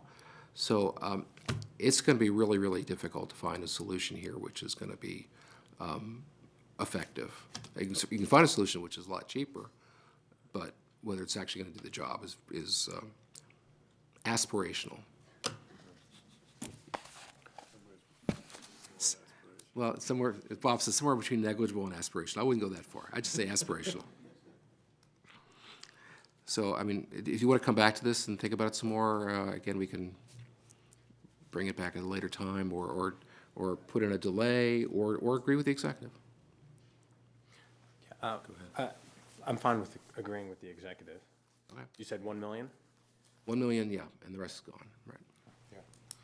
And if my memory serves, this did all come out last year until we were reminded that Amazon was still considering White Flint, and we wanted to weigh optics. Well, what happened is the committee recommended that when it went to full council, it was still there. And what happened was the council ended up delaying the project by 1 year, and partly for fiscal reasons, but partly also because Park and Planning at that point had come up with their breezeway concept for the bikeway, and widening it from 10 feet to 16 feet meant you had to redesign all the bridges, which was, was going to take a while to do. So that was a rationale for a delay of a year. And that saved like $25 million within the 6-year period. Okay. So the committee's recommendation is to agree with the executive? Yeah. Okay. All right, pedestrian safety program is sort of similar as to what the resurfacing project was. The executive had a little money that he could forward fund to basically make the fiscal numbers work, and pedestrian safety program, obviously a good thing. If we could do it there, great. He recommends moving $600,000 from FY23 to FY20. Make the same recommendation I did in resurfacing, which is not to approve this now, but at reconciliation, if there's the ability to move that forward or some different amount forward, it'd be a good thing. Yep. We all fine with that? Okay, great. Street lighting, Actually, I just want to make a comment. This is core to the Vision Zero strategy. So we really do need to do this. so or is that agreement? When you're saying, yeah, Agree with you. I'm confused by what my colleagues are saying. Yeah, Sorry, we're on the pedestrian safety program. Yeah. We're agreeing, I'm agreeing with you, Glenn, that we need to not approve the executive's recommendation. at this time. We may do it later. Well, hopefully not, but. Yeah, the Well, no, no, executive is what he wants to do, increasing. he wants to accelerate money. Oh, the executive is increasing by I 600. think it's, But he's not increasing, Oh. he's accelerating money. From FY23 to FY20, I got don't it. want to confuse. Sorry. And so, So we do want to accelerate it. yeah, the question is whether you just go ahead and say now, yes, we want to accelerate this amount, or do you wait till the end to see how much money we can accelerate, whether it's less, same, or more? what is the advantage of holding off? I don't know. Again, until you figured out the entire CIP, you don't know how much fiscal space you have. The executive recommended moving this forward because he had space to do it. And it actually helped in FY23 to do that. He had space in FY20, so he moved it forward. Sure. We may have the same situation, and don't know. I mean, nobody knows until we get to the end we're all doing this in public. Right, but given how committed we all are to pedestrian safety and how we'll want to move this forward as quickly as possible, given the unmet need that's out there, isn't it advantageous to fence off these revenues now If that's your priority, and then not, yes, and not foreclose our ability to get more revenue for this later? to do that, yes. Okay, So that's your, that's my preference. you want to agree with, you're agreeing with the exec? Yeah. Yeah. Yes. Okay, street lighting. You approved this project last year. Basically, there's a base project for replacing poles and that need to be replaced, but there's a major new program to convert the 26,000 street lights from high-pressure sodium to LED lights. The cost is actually coming a little lower, or a good bit lower, than what had been anticipated, and so the amendment reflects that. And it changes the financing. It reflects about almost $4.5 million in PEPCO rebates, and so it reduces the funding for a project by a considerable amount. And so recommend concurring with the executive. Sounds good. Accelerations, there are a few projects where money is actually spent in FY18 that had been spent earlier. It's with the appropriations that had already been approved. Most of them are very minor, and there's no problem with those. And there's no problem with this last one I'm going to mention too. The project at Medical Center and NIH to build a new entrance there, M335 Crossing BRAC project, actually spent $12.6 million more in FY18 than had been expended. Again, all the money had been appropriated, so it's not like there's anything. This is actually good news. They're moving faster than what we thought, and this is all federal money anyway. So I'm recommending approval of all these accelerations. Sounds good. And then finally, on the funding switches, I'm going to change my recommendation to approve these amendments rather than do not approve. Really, all these are projects that actually the funding switches happen really in FY18 for the most part, and they just make things balance back then. We wouldn't be doing that reconciliation. The only thing I want to point out is that in the US 29 BRT project, for a number of years, we've been assuming that part of the funding for it was $2 million that would come from developer contributions. We didn't know really where it was going to come from. Was Viva White Oak, other developments in the corridor. It's always been very little squishy. We've gotten to the point now where we're nearly the end of the project. We obviously haven't gotten any contributions, and so the exec's saying, let's just bite the bullet. These are going to be paid for out of GO bonds. And so with that, recommend approval of that. Sounds good. Okay, that's it. Can I ask the committee's indulgence? The next item, Before we go to the next Hans item. has one. I had another capital Oh, budget item I sorry. wanted to ask about. Veers Mill BRT, remind me what is in the budget now, and is there any room to move that forward? My understanding, if I recall, is that it's planning money, but it doesn't begin for a couple of years. Yeah, it's design a couple years out. The planning phase is complete. the, Planning phase is complete, design is not yet started. What would be involved in accelerating 23, but I don't remember exactly. the design funding? I can tell you right now. Just give me like another 30 seconds.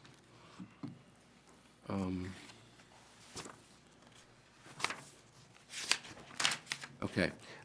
There's $7 million program for design, SIS design, $2 million in FY '23, $2 million in FY '24, $3 million beyond 6 years, which is really FY '25.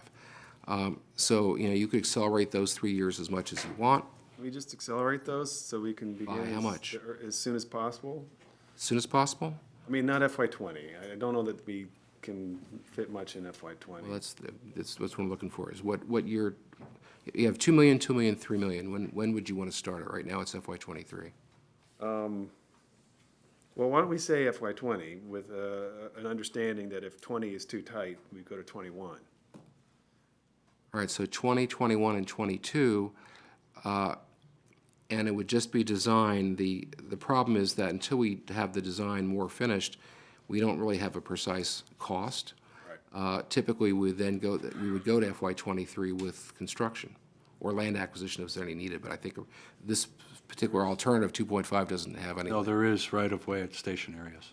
Even for 2.5? Okay.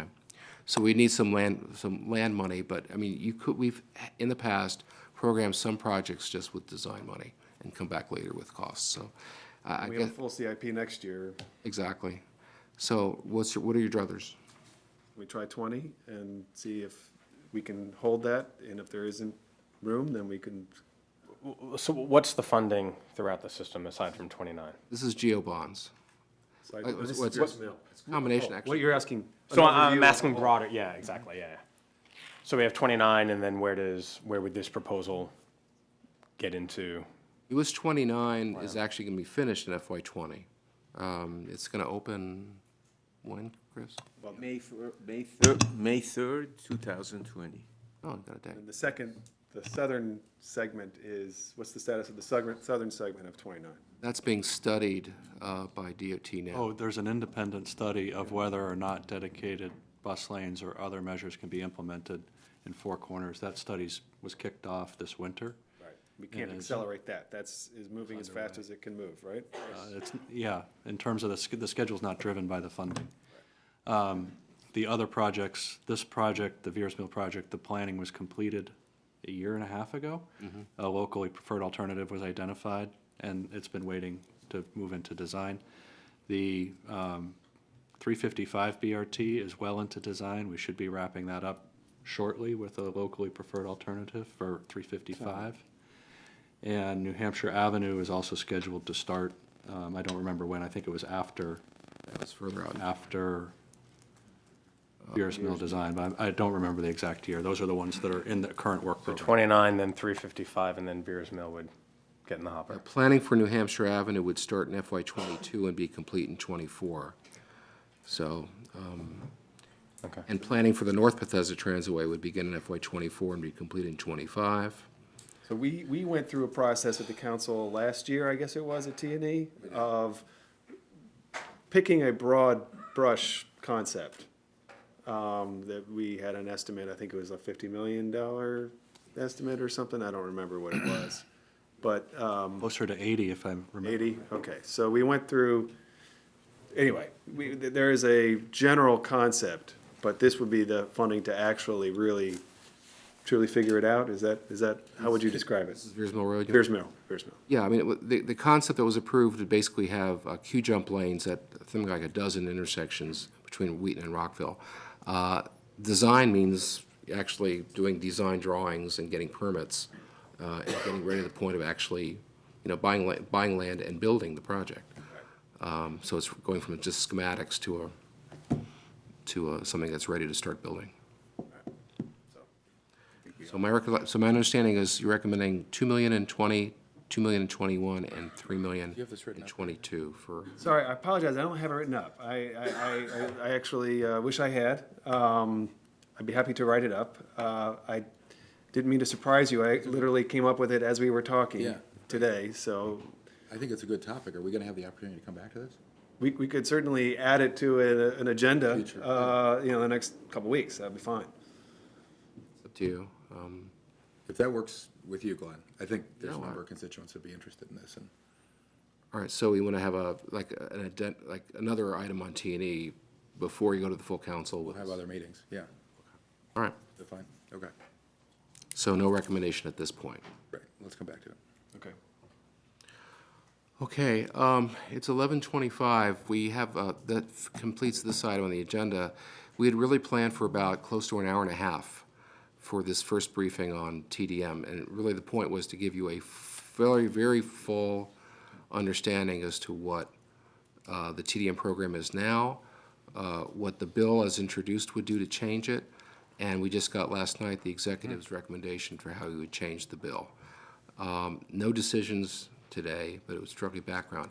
I think we need to have probably that amount of time, at least an hour, for that, without any questions you might have, before we take up the bill for markup in 2 weeks. What are your druthers? I don't know what your schedules are for right now. Can you go to 1 o'clock? 1:45? Let me just say at the outset, and I'm happy to say it to the executive and his staff as well. I don't think it's fair to the committee, I don't think it's fair to our council staff, our legislative aides, and our central staff in particular, to get the amendments the night before the hearing. And, you know, this has already happened, and I didn't want to delay the SALT briefing, given how late we are in the winter, if people are going to pay attention to the decisions we're making and to the debate and change any behavior in those policies. And I don't want to delay this one since you're here and we've prepared for it. But to have an ability to review your amendments and make good policy decisions, I think it goes without saying we need more time than getting amendments overnight when many of us either are with our families or are in events in the community. So, I mean, if that continues to happen for something like this that isn't so urgent, I'm going to prefer to delay the hearing so that the committee and in particular our staff have time to review your proposals. Can I, in the defense of the executive and DOT on this, the second floor basically called a couple of days ago and said, look, we don't have the comments ready yet, but they'll be ready either yesterday or this morning. And they said, should we delay this meeting today for this item? And I said, no, because again, it's just a briefing. And if you can include in the briefing what the executive's saying, we'll still have plenty of time to review it.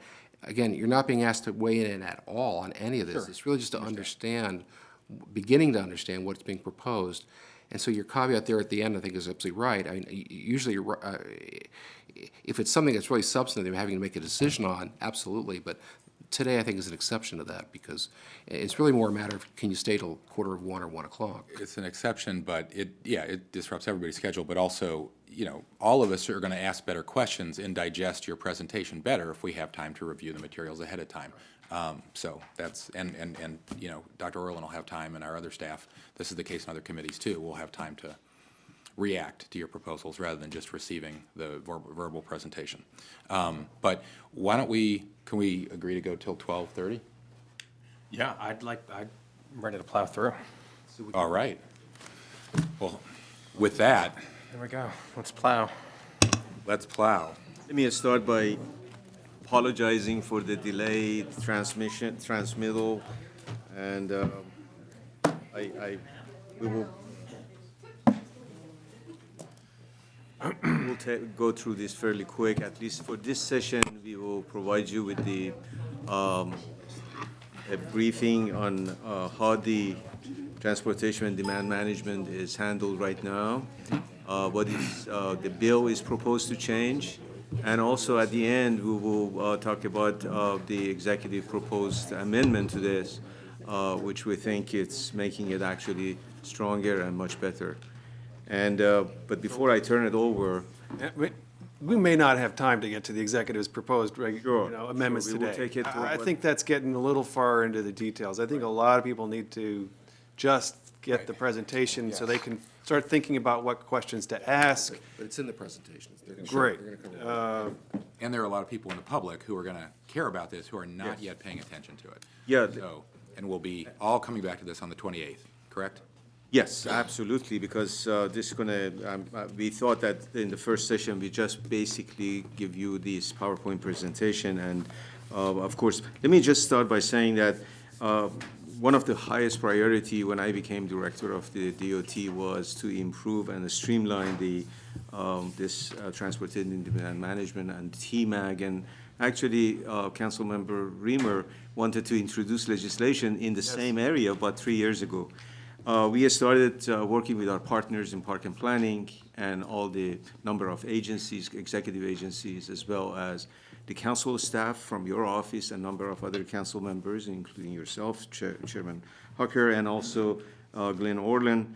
And we hired consultants. We actually look at other jurisdictions to see what is it that they are doing, because we didn't want to just come up with something that has not been yet tried. And also, so it's been a long process, I think. And then we also met with our stakeholders, the development community, as well as the attorneys, and got a lot of good comments. And so we are where we are right now, and I think we have a good product. Of course, it may, you will have some changes maybe, and we will go through those.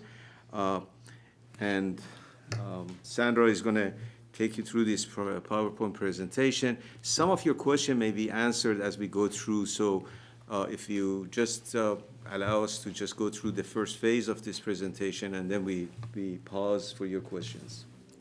Terrific. Okay, I'm Sandy Brecker, Chief of Commuter Services for the Department of Transportation. I want to start by reading you a definition of tedium, because we're talking about TDM. Great. Tedium is a state of boredom or monotony. Sitting in traffic. Sitting in traffic can be an example of tedium.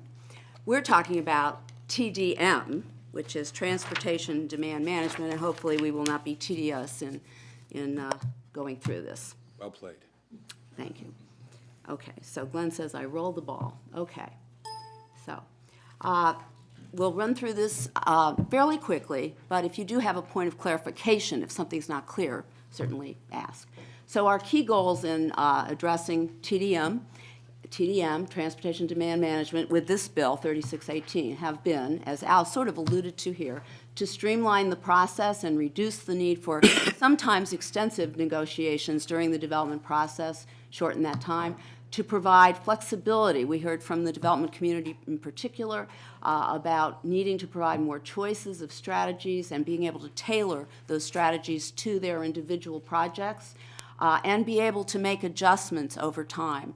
The way we've approached it now, we'll go into a little more detail on this, is an agreement that's signed by 3 parties and is sort of fixed in time, and if it needs to be modified, it has to go through an amendment process, et cetera. So there was a desire to make things flexible with changing technology, with changing environment, et cetera. We also wanted to ensure fairness, to clarify the requirements and improve consistency. And most importantly, we wanted to increase the effectiveness of the transportation demand management programs. We wanted to extend that throughout the county, at least with regard to all of the more developed portions. Everything I'm going to talk about today does not apply to the ag reserve, does not apply to the green areas. We wanted to improve monitoring and reporting and enforcement and provide some incentives and disincentives to achieve the goals and, of course, to enhance our ability to achieve those goals. So the process we went through, we initiated some of this with the White Flint Sector Plan TDM analysis. That sort of helped us to understand better what the technical basis was. We did a lot of modeling with that consulting study, and we began to realize, recognize, as we said here, the need for improved tools to meet the commuting goals. White Flint was the first super aggressive TDM strategy area where we said the goals were going to be 50 or 51% of the people coming and going from that area would be using alternative modes. So we established a county working group that was comprised of executive branch departments, council staff members, and park and planning. And we did a lot of public outreach, many, many different stakeholder groups, many meetings with advisory groups, developer groups, as Al said, land use attorneys. We conducted 2 public open houses as well. We made presentations to the planning board, and we had department heads throughout the county weighing in on this as well. We also, more recently, have reviewed the council public hearing testimony. And we are continuing to receive input. And some of what you will see when you do have the opportunity to look at the revised bill, you will see we have made some changes there that are reflective of some of what you heard during the council public hearing testimony as well as the county executive and his input. So our next steps are now council consideration of the bill. We would need an executive regulation with regard to implementation. I would note that the executive regulation that was submitted in draft form much earlier in this process is not reflective of the bill as it currently stands, so we will need to go back and redo that. I'm sorry, I'm not sure if I understand. So we got an executive regulation in last fall, right? And we got a draft executive. Okay, well, that's what I mean. We got a draft regulation last fall. Hasn't been promulgated. The whole point was we wanted to see how the whole thing would work. Yeah. And what will happen, Sandy's absolutely right. What happens, once you approve a bill, they would have to go back and change what their draft regulation is. Sure. promulgate it, But, and come back to the council later. Absolutely. Look, the regulation is essential to understanding the whole approach here, and we have had conversations with stakeholders who hadn't seen the regulation and didn't really know what this bill was going to mean for them because they hadn't seen the regulation. We shared the draft regulation that we had received. Are you envisioning changes to the draft regulation? Yes, we will need to have. To The conform draft with, regulation was conform with what that is different from when you sent the bill over last time? Well, I think it'll become a little bit more evident as we go through this presentation, but I think that's also a more detailed discussion that we might want to look at it at the next work session. But there are changes that have been made to what we are proposing that will have some changes. Now, we do have in the appendix here some of a similar kind of a chart, and I can run through that quickly at the end if we have the time to show what some of those are. So we did change that chart, for example, and that might help with some of that. But I think the overall outline of what we've said in the executive regulation will be pretty much the same. It's going to be it's the devil in the details type of thing. Does that help? Yeah, I was just curious whether the executive branch was planning to send revised draft regulations, frankly. That was a threshold question I wasn't sure about. Sure. So Yes, everyone yes. should be aware that you were planning to do that. We hadn't intended to before you have a conversation about the bill, but we can look at what we've provided and see if there's an update that would be helpful. Okay. Okay. And I just wanted to say, like, I have some concerns about the amendments that we received last night. So, you know, we have to work through that, Right. obviously, as a committee. And then the draft regulations should reflect what the council's ultimate. Well, exactly. That's what- exactly our intention. Right, right. Okay, so that next steps, and then we would look to create some new TMDs by council resolution. That is how TMDs have been created. And then funding, of course, has to be determined. Okay. Oops, sorry. This That was a is very quick, sensitive. really quick presentation. Yes, it was. It's hard to control this. Okay, so our current approach is what we're going to focus on primarily in this. Our mission is to promote the use of alternative modes to single occupant vehicles, or SOVs, and I do emphasize that as a V, not a B, to address congestion, air quality, sustainability, and safety. What are we without humor, really? TDM, as I said. SOVs are so tedious. Yes, I know, it's tedious. Any method, this is in the code, any method of reducing demand for road capacity during a peak period, and then it goes on by, you know, a lot of different methods, but that is the basic, that it's a method of reducing demand for peak period capacity. It's always been work trip focused. Now, a lot of the initial efforts were employer and developer-focused. Increasingly, though, master plans and TMDs have had residential goals as well. And so that's some of what you will see reflected in some of the changes we want. So here's a list, a long list of a lot of the benefits, one of the reasons behind TDM. And I know you already know a lot of these, but a couple I want to just point out quickly. Of course, traffic congestion, air quality, but safety. I know your prior discussion about safety and Vision Zero. TDM can help with addressing some of those concerns. Sustainability, obviously. Climate change is another really key goal of this council. That's another thing that TDM is really targeted at. So, of course, we try to also have TDM work to help businesses and economic development, helping employers recruit and retain employees. Many times, employees will decide to take a job based on what the commute is, or an employee may decide to leave a job based on what they're suffering through, that tedium of the commute. So this does relate very strongly to the success of businesses in our areas. A number of the other points here that are made. Obviously, residents as well benefit from TDM in terms of reducing the impacts of traffic in their neighborhoods, but also in terms of understanding their own options, et cetera. The backbone of TDM is transit. You've had a lot of discussions about transit, and you know what transit is. But in addition, we promote all kinds of other non-SOV commuting options. And this needs to be emphasized because sometimes you will hear, oh, well, we can't do TDM because there's no transit there. Not necessarily the case. There are areas all across our nation and actually internationally where they do transportation demand management and they do not rely on transit as we know it here. Van pooling is one of the very key elements, carpooling as well, biking, walking, telework is something that we do have a very strong program to promote, and alternative work schedules. So there are other techniques that can be used even in areas that are not well served by transit. The other element here, of course, is that we operate these transportation management districts, which are a primary mechanism through which we offer TDM services in this county. And currently, we focus those on our most highly urbanized areas. And what this bill is about is extending that beyond those highly urbanized areas to some of the next level. I'm going to try to do this without skipping. The other thing we do is we facilitate and promote amenities or adjuncts to make it more attractive to use these alternatives. And here you have a list and some pictures to just represent some of that. And I won't go through the entire list, but one thing I want to clarify is that bullet on guaranteed ride home.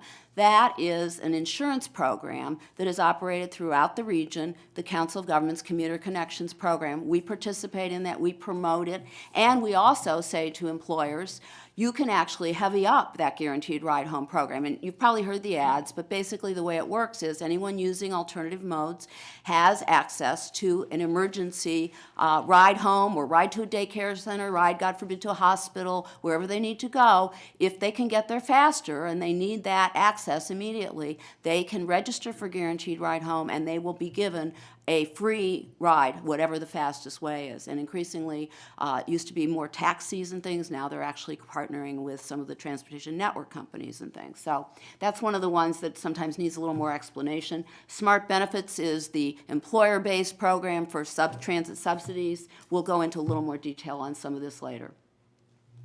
Our efforts are concentrated in our 6 existing TMDs, and they are listed there: Silver Spring, Bethesda, Friendship Heights, North Bethesda, Greater Shady Grove, and our newest one, White Oak. We also have, over the years, had focal areas that are not TMDs, such as the Medical Center area north of the downtown Bethesda area, and also Rockville. We work closely with the city, although we don't have a TMD there, and the Wheaton area. We have mode share and other related goals in each of our TMDs, and they range from 18% to 55%, most recently, of course, in Bethesda. We have advisory committees in each of these TMDs that provide input from diverse perspectives. There are eyes and ears on the ground, and they're very helpful in terms of approaching these programs in each of these areas. And then beyond the TMDs, we do have services that are available to other employers, particularly, and residential communities, but those are not funded in the same way, and of course we are very limited with regard to our staffing in terms of being able to really proactively reach out beyond those areas. But we do have some of that, and anytime we are asked to come and do a presentation or to provide information, we always jump at the opportunity. So this is a map that shows you basically where the TMDs are, and operationally, we operate 3 of those directly with our staff in MCDOT, and then 2 of them are operated, you probably know who BUP is, Bethesda Urban Partnership. We contract with them for the downtown Bethesda TMD, and we contract in North Bethesda with TAP, Transportation Action Partnership. And the 6th one, the most recent, White Oak, is not yet operational, hasn't been funded for operation yet. Our advisory committees provide input, and here I've put it in a little bit more detail about what the composition of those are. And employers, we have segments that are for large employers defined as 50-plus employees and small in each of these. We have project owners, developers, et cetera. We have residents of the TMD and the surrounding communities. We have civic and business organization reps like the chambers, and then we have the non-voting, the public agency reps as well. And the meetings are held bi-monthly in some cases and quarterly in others.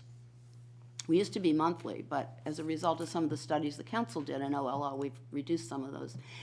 Transportation Management District annual fees are one of the basic funding sources for these programs, but they do not cover the majority of the costs. We do have parking management revenues. These are the non-PLD parking areas. We have parking on street and 1 lot in North Bethesda. We have parking on street in Friendship Heights and in the Greater Shady Grove area. And then we have other sources of funding. But basically, a lot of this does end up being funded through the general fund. Oops. So let me make sure I'm not, okay.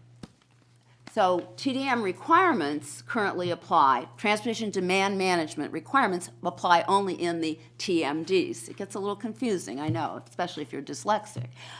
Several categories of development within the TMDs are subject to, that wasn't meant as a, I'm just joking. You're good. But subject to. It's also true. Yes. It is true, are subject to TDM requirements under current code. And I think this point needs a little bit of emphasis because in some of the public testimony and in some of the feedback we've received, there's a bit of confusion because in the drafting of the bill recommendation, some sections that were already in the code got moved and they got underlined, but they were not really changed except for the terminology, okay? So, in the code currently, today, there are TDM requirements as options for developers of new and commercial residential projects, for owners of existing commercial projects, for owners of existing multi-unit residential projects of 100 dwelling units or more, and for employers of 25 or more in TMDs. All of these are in TMDs. This is all in the code today. To date, MCDOT has only implemented TDM for the first and the fourth bullet there. So we've implemented TDM for developers, that's the TMAGs, and we've implemented for employers of 25 or more, that's the TMPs, the traffic mitigation plans. The developers are the agreements, the employers are the plans. This is one of the confusions that exists today, and this is one of the things we're looking to remedy. But some of the testimony was talking about how we were introducing TDM requirements as an option for owners of existing commercial or multi-unit residential. We are not introducing that. That's already in the code. Open question whether it should stay there, obviously, but we do feel it should. Okay. So developers, traffic mitigation agreements, or TMAGs, are for projects in TMDs. They are currently primarily for subdivision or optional method approvals. The approval conditions are established by the planning board during their review. MCDOT makes recommendations and coordinates with park and planning staff. These are three-party agreements: developer, planning board, and the county. They are negotiated. We have templates. We have different types of templates based on what type of development it is. It could be all office, could be all residential, could be mixed use. We have some different templates.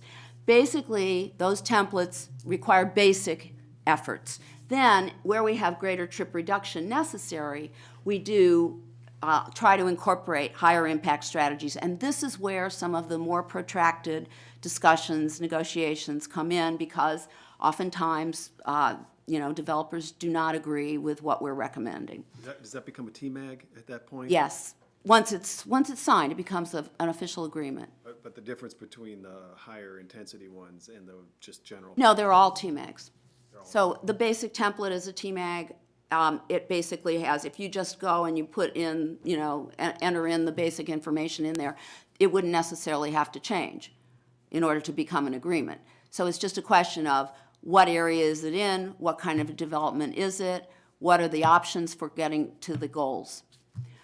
The terms are, in most cases, they run in perpetuity. Where we do have specific performance that's been required, say a trip cap or, something of that nature, then it has to be time limited, because you can't have a, indefinite term like that.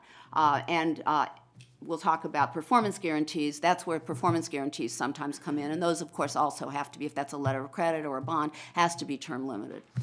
These are recorded in the land records. They run with the land. So if there's a new owner that comes in, we have an assignment agreement, and they have to, turn that, fill that out and turn it in. And then we do have an annual reporting template that we've developed also.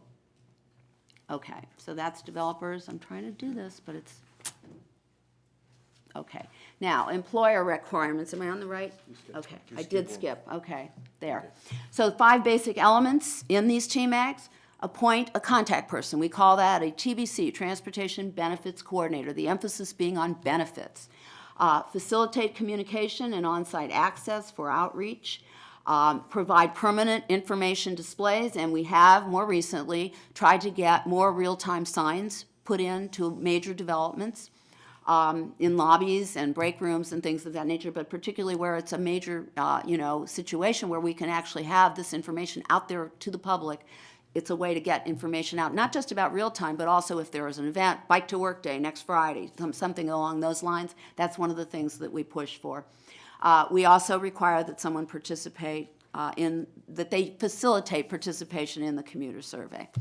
And then filing an annual report. Those are kind of the 5 basic elements. Now, employer requirements, these are currently called traffic mitigation plans, as opposed to the agreements with the developers. The plans are for employers. Somewhat similar kinds of requirements.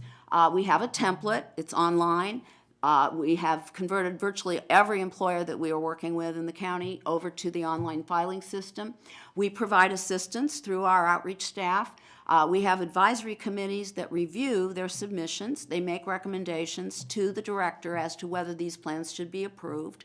They sometimes are very proactive in saying to us, we think this employer, because they're familiar with the employers in that TMD, and they will say, we think this employer really hasn't done enough in this particular element here, and we'll, you know, look at some of the elements. But they'll suggest to our staff that we go back and meet with that employer and suggest some additional things. Then we work with them to actively implement that TMP, okay? And we host outreach events, and we work with them to participate in the commuter survey.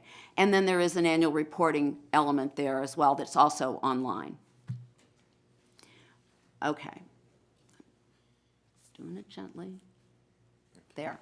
Okay. So then, apart from the basics that I've just gone through, the agreements and the plans, there are higher level kinds of commitments, and that's what I was referencing in the earlier discussion. So this is a long list. This isn't comprehensive. These things change over time as well. But transit and van pool subsidies are clearly one of the most effective things that we can get in place, and we work hard to try to do that.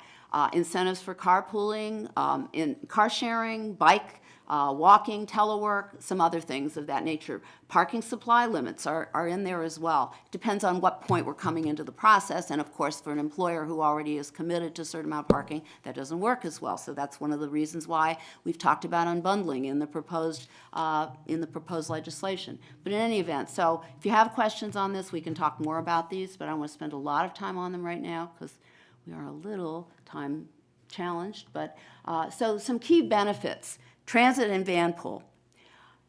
There are, under federal tax law, benefits that an employer can provide to an employee tax-free to the employee, tax-free to the employer. No payroll tax is required. Those are now set at $265 a month. It means if somebody has that cost, $265 a month, they can, if their employer agrees, get that much in benefits. It means if you're $100 a month, you can't get $265.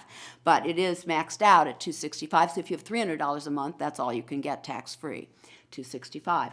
These are available both as direct benefits, so a transit subsidy.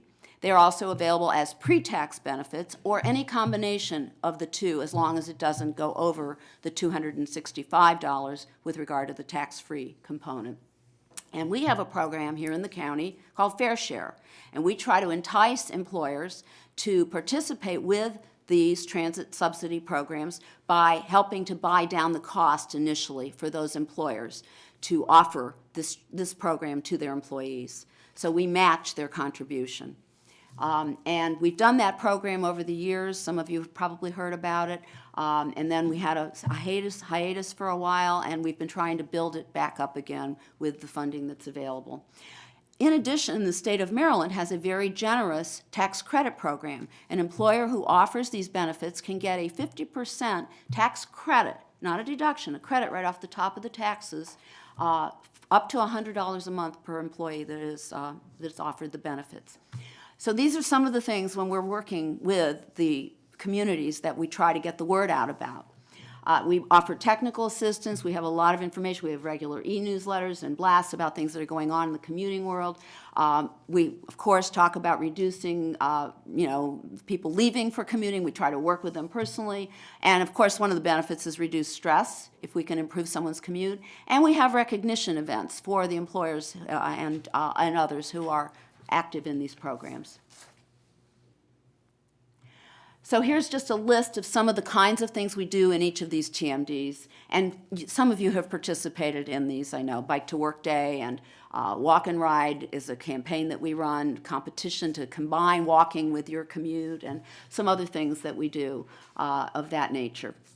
I want to point out that on the next to last bullet, we offer one-on-one assistance. We participate with Commuter Connections. We're the local rep so to speak, for the Commuter Connections rideshare programs. We help with matching for carpools and van pools, try to form them. And we also have the Trips commuter store in downtown Silver Spring and the Silver Spring Transit Center that we operate direct to the commuters, and the mobile commuter store.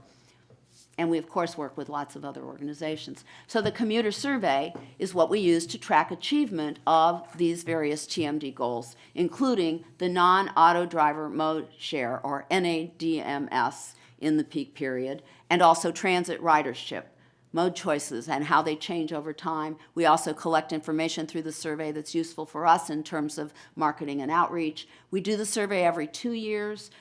Used to be an annual commuter survey. In some places, you will probably still see it referenced as an annual commuter survey as a result of the OLO discussions, the recommendations, et cetera. We went to the every other year.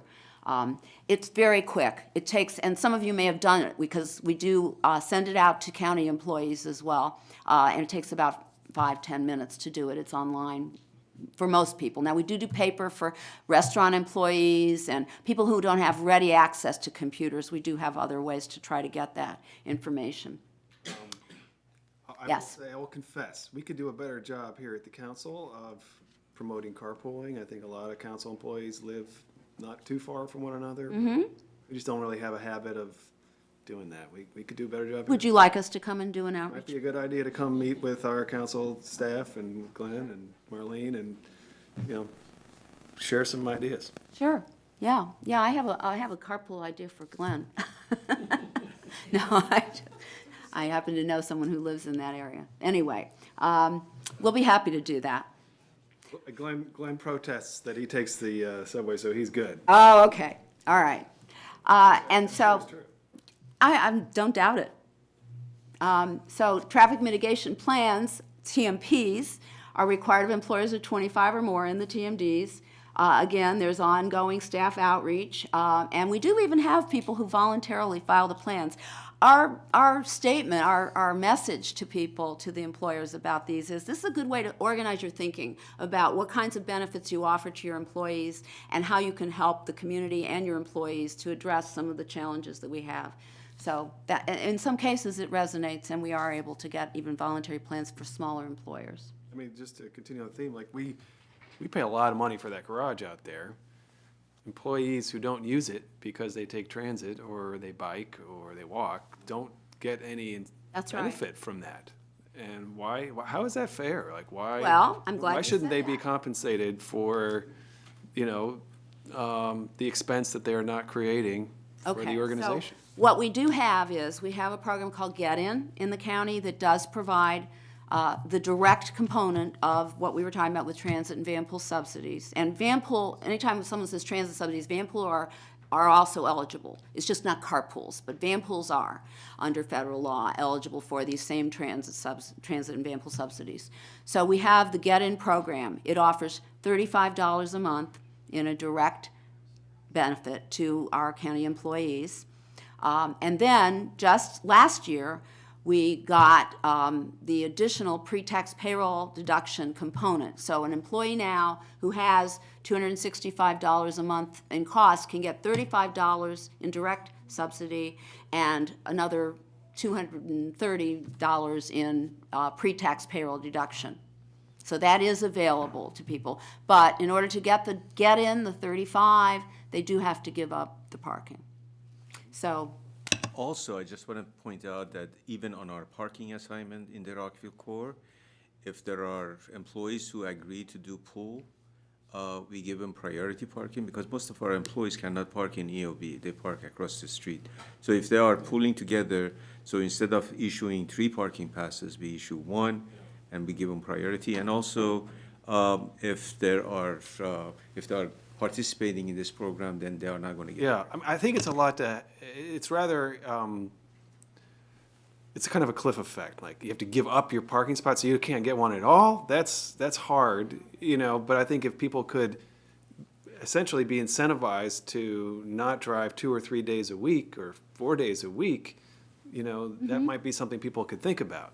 I think under the Get In program, we do have a component where you can get a sort of an emergency parking pass a certain number of times. It's a lot of I'd have to bureaucracy. check on what Yeah. the most recent Like, used to be. Someone who barely can even, re-up my parking pass once a year, like, I wouldn't want to require someone to have to go through that every time they wanted to. But I have number of employees who have requested evening access to the parking. Yeah. Because they sometimes come in the evening and we accommodate them. And when they call and say, for example, I need to come to work with my car, could you let me in? We do that, so they know that this is available. Yeah. But it is, you're right, Councilman Reamer, there are some issues there with regard to that. And there is, on our list earlier, parking parity is one of the things that we try to also message out about, that difference between here is somebody who's getting free parking and what's the value of that versus somebody else that is your employee who's coming on transit, helping the community, helping a lot of the good goals that we all have, and yet they aren't getting anything. So that's part of our message, to try to sell employers on transit subsidies. I want to go through some of the metrics just very quickly. These are the non-auto driver mode share E, which is employees. So this is employees commuting into each of these TMDs during the peak period, okay? The peak period here is the 2-hour peak period, 7 to 9 a.m. And on the far left column, NADMS E goal, Silver Spring is 46% the goal, Friendship Heights 39%. This is, of course, before Bethesda the new plan was adopted, so this reflects the 37% on this chart. North Bethesda, 39%, and then the White Flint Sector Plan, Phase 1, is listed there at 34%. And then the Greater Shady Grove TMD, we're just focused right now on the Life Sciences Center. We aren't reaching out to that entire TMD. That's a tri-jurisdictional TMD, and there's more we can talk about with that. But in any event, this shows you what our results have been through the survey over the last several survey periods. And then on the next slide, we talk about transit use, the same. In some cases, we have transit use goals in the master plans or in the other adopted guidance, and in other cases, we do not. So this is what that shows. And then, let's see, did I skip? Sorry. Sorry, this thing is kind of hard to use. Hang on.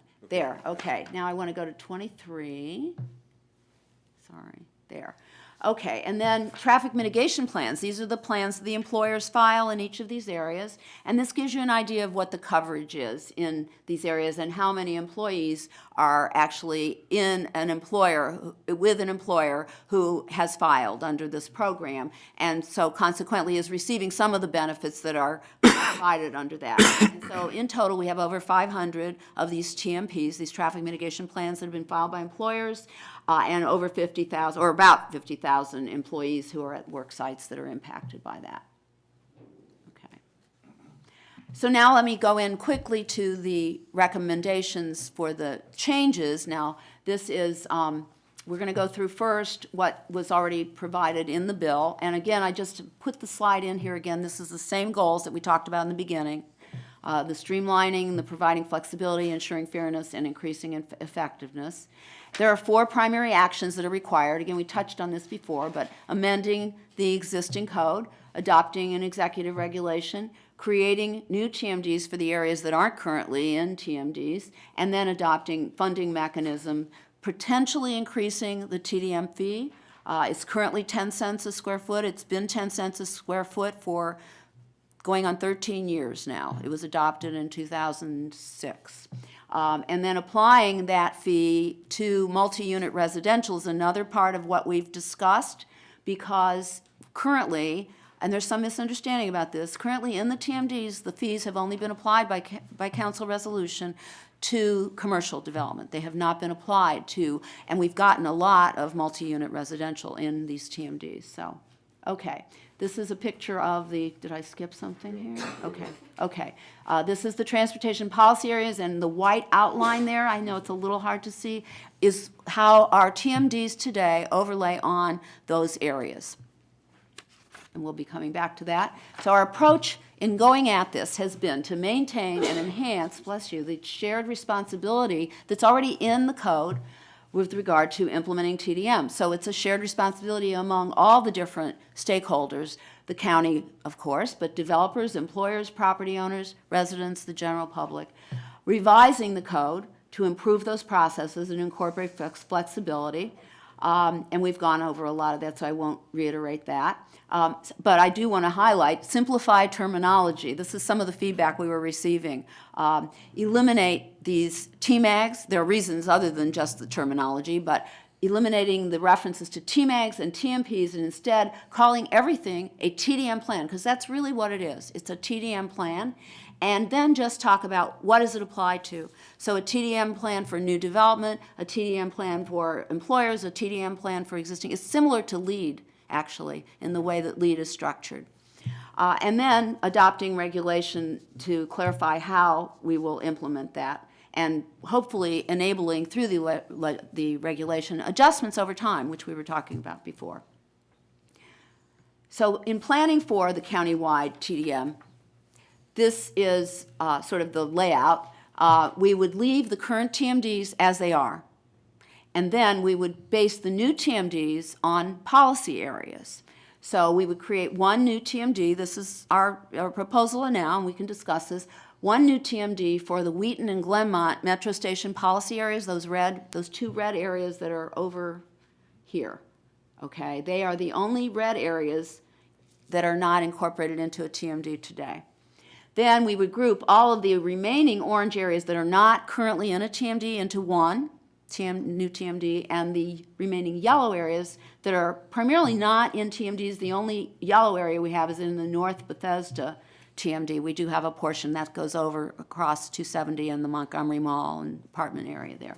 So everything else would be grouped into one TMD. To say this is one area where we could structure this differently, but we wanted to provide a model for how this would get implemented, just so you could have a sense of it. Right.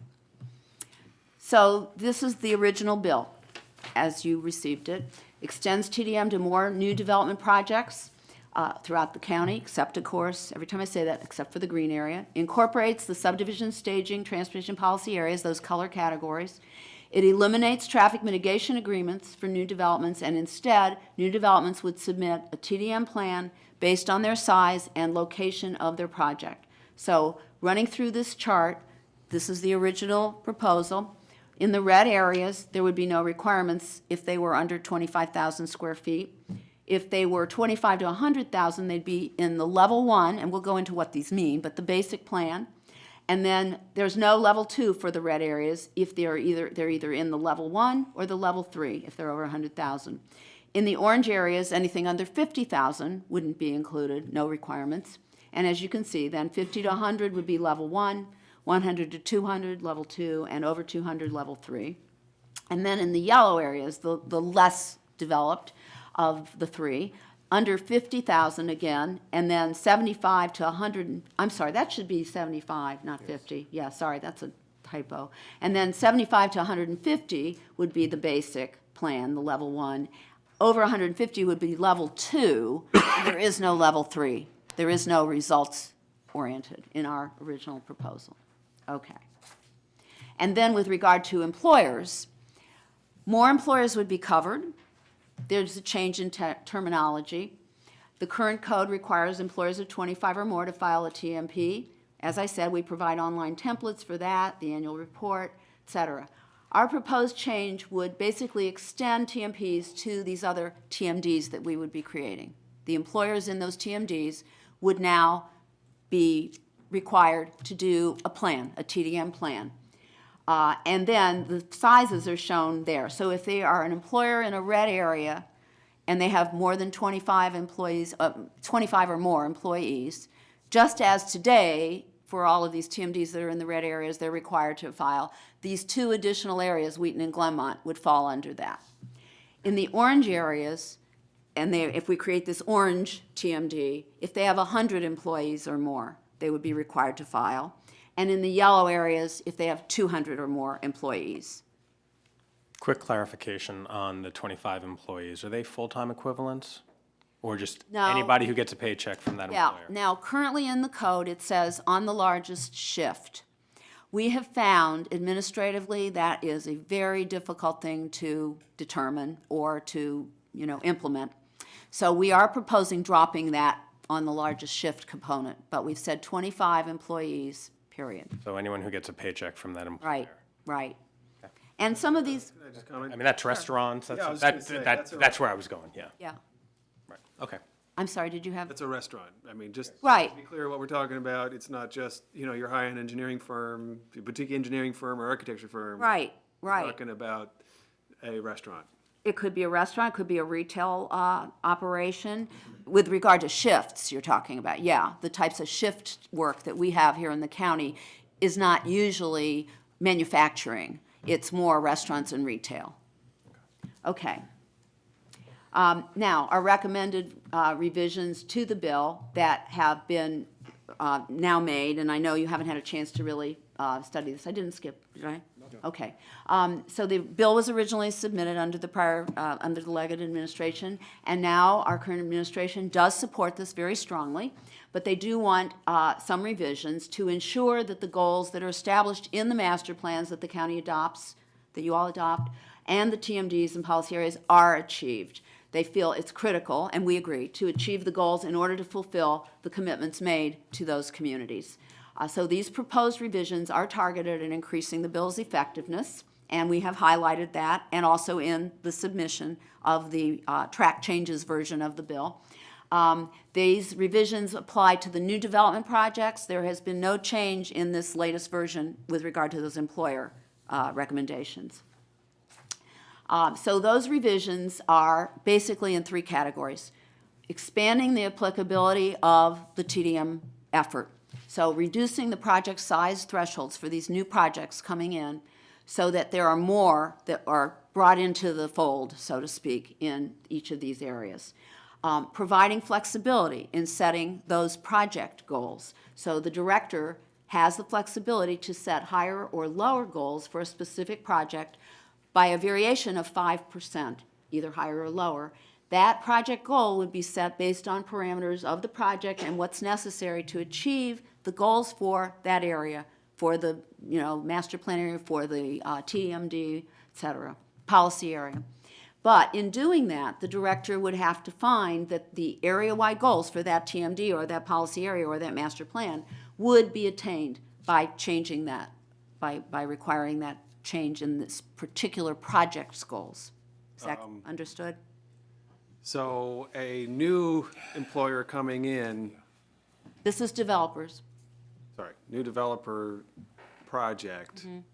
you've got all of the existing base of projects or employers or Right, buildings. existing development, right. And if you conclude that the new development, if you could just, cram it onto their lap, then they can tip the balance over. I don't know. I don't think my initial reaction is not very favorable. I think it's a little aggressive. I think that the goal that we set for the policy area is the goal, and to say you got to do better than the goal just because you're a new entrant. I think the real benefit here is getting the existing entrants working. That's Well, where the change is really going to happen.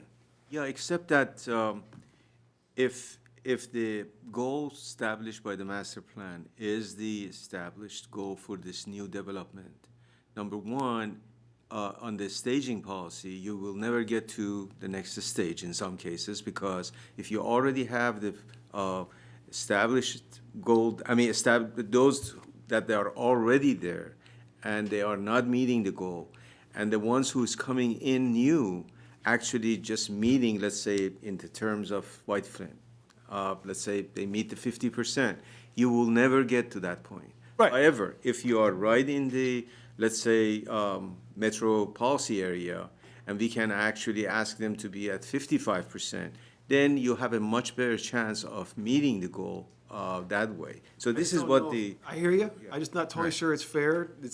I'm worried that it's putting too much on the new and not Right. incentivizing everybody to achieve the goal. I think, It's burden sharing. exactly. Okay. I mean, I think all of us are going to agree with the principle of raising the standards and reaching higher goals over time. But you understand the point. It's certainly going to pit one developer against another, one employer in the new development over another, who will certainly say to us, why is it all on my lap if you've been falling behind on implementing your current plan and meeting those existing goals? Can I just comment on Yeah, that, please. too?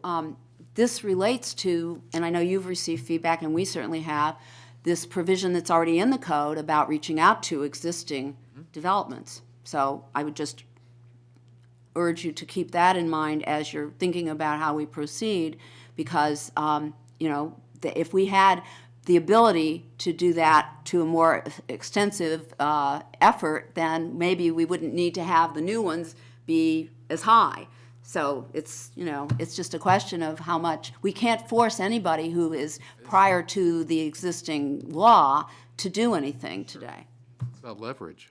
I mean, the county has leverage over new development. They have very little leverage on existing. Doesn't this law create some of that leverage? Well, that's what I'm saying. Already in the code, there is some leverage, and we're talking, but it's limited, yeah. It's limited. Yeah, the only other thing that I was going to mention is in that fairness context, that's why we bracketed the range with 5% or above or below the policy area goal, because we didn't want to be punitive. And we did recognize that some projects may not be central to where the alternatives in that particular policy area are, and they may not be able to achieve that. It would be unfair to hold them to that standard. So this is an issue that we've thought about. We may have slightly different opinions about it at this moment, but it is something that went into the consideration here. The third aspect to it, too, which is frankly what the county can do, because if a county provides more transit service, that's going to raise all boats, too. It isn't necessarily on the employer or on the developer in that case. It's on us to be able to provide the alternative, more frequent service, more faster service, more bike sharing stations. All of that is something which will also contribute to this. Right, there are a But, number of factors. So, I think the expansion is terrific. I mean, it's accurate right now, given your resources and this scope of your work plan. Employers in Wheaton, Glenmont, White Oak, which we haven't funded yet, don't even find out, say, about the state tax credit, right, or other sort of generous benefits that are out there, because that's not Right, part of your work plan now. But they could be benefiting today, but they wouldn't necessarily, most employers wouldn't know about those things. right, right. The employers in Is the that accurate? TMDs, we do try. But, if you did a sampling of employers in the TMDs and you asked them about this, I can't promise you that they're all going to say, oh, yeah, we know about that. It takes so much effort to get people to actually understand these programs and to have it resonate. And I think the research shows 7 times. You have to talk to somebody 7 times before they actually understand some of the messaging that you're doing in general. I'm not saying just this, even though our staff are very effective. What's that? I'm sorry, did you? Listen to Glenn at least 7 times. Okay, so, and then the third element of the recommended revisions to this bill is to make parking management a priority by stating that if a development is falling short of achieving its project goals, that would be the first order strategy that would be looked to be able to implement the strategy, get them to move forward. Okay, so here is the chart that I showed you before, revised. And again, it's highlighting the focus on achieving the master plan, TMD, and policy area NADMS goals. And these, we crossed out the, and here, ironically, it is correct down here. I don't know how. So red areas, your proposal is if these are only new developments though, this isn't existing. Yeah, it's requiring all new development to participate in some way in this, Right. in the red policy. Right, in the red policy areas, yeah. Okay, so do you want me to run through that, or you can pretty much see, I can run through it. So yes, there would not be any development, any new development in the red areas that would not be required to do at least a basic plan. And then skipping over, if they're over 25,000 square feet, they would be required to do a level 3 results-oriented plan. If they are under 25,000 in an orange area, there would be no requirements. 25 to 75,000 would be the basic plan for the orange area developments, again, new developments. And then 75 to 150,000 would be the middle range, the action plan, and the highest level, the results-oriented plan, would be 150,000 square feet or more. And then in the yellow areas, correspondingly, 50,000, under 50,000, no requirements, 50 to 150,000, the basic plan, over 150,000, the middle range plan, and no requirements for the results, the highest intensity effort. So where did this come from? I mean, I don't recall hearing this as a need when it came over last time. So you met with the new county executive, and the new county executive wanted to revise it? Is that basically? He felt, well, go ahead. Well, yes, and he impressed upon us, and he's not wrong, that the more participation in this program we have, the more likely we are to achieve the results that we're looking to get.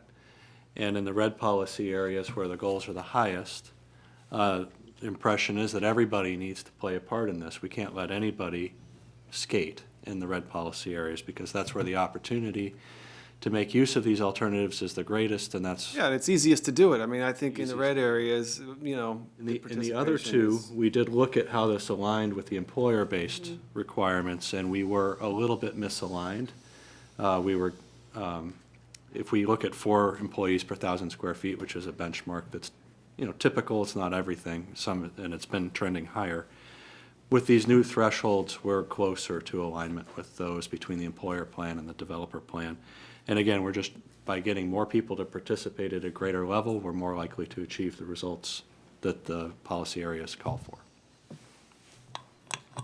So the proposed changes is basically to achieve But the you goal. don't have your mic on. I'm sorry. Yeah, the proposed changes is really to achieve the goal that is established in the master plan.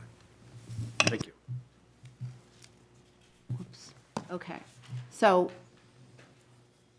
oh, darn it. Here's a chart of the non-auto driver mode share goals that have been established through council action in adopting master plans, the TMDs, and I would just call to your attention the very bottom line, which is our proposal that areas without specific goals that have already been established, we would set that goal at 5% above what the existing level is, and our friends at Park and Planning have been assisting us to understand what those current non-auto driver mode shares are in those areas. Okay, so here is a little more information on what those levels mean, and maybe this will also address some of your inherent concerns with bringing more people, more development into the fold. So the basic program is really very, very minimal. They're asked to appoint a contact person and cooperate with the county's efforts, facilitate outreach to the employees or the residents on the site, provide real-time information and other TDM-related information, and otherwise, they're totally relying on our teams to get out there and do things. So that's what a basic program is, and those are the people that each of those, first level would be. The action program, that middle range, is all of the, in each case, it's all the above and then, okay? So committing to implement specific strategies, some sort of minimal funding commitment for their on-site program. This is not money coming to the county. This is money that they're saying we will spend on this program, and we have some guidelines on that. And then self-monitoring and reporting. The addition or substitution of program elements if progress is not being made over, a certain period of time. And then modest increases in the required funding level for their on-site program, their own program, if they aren't performing after a certain amount of time, but also performance incentives if they are. So they would get a rebate, basically, of our proposal is a rebate of their fees, the TDM fees, if they are meeting the goals on an ongoing basis. And then level 3 is basically the same provisions except independent monitoring. And we did have some feedback about level 2 and from Park and Planning and others about the self-monitoring, and there might be some adjustments there. But independent monitoring for level 3, more substantial increases in on-site funding if the goal isn't being met after a certain period of time, and performance incentives again. Now, we go into more detail, and will go into more detail with the executive regulations. And there's a little bit more in the bill as well. Okay, let me see if I can. So there is the last slide, and I would just point out to you, these other TDM resources are really very helpful in terms of understanding the whole array of options. And then there is an appendix. Come on, there. And I apologize, I had planned to put the one sample template, because you were asking about templates. It was intended to be in the appendix, it's not there.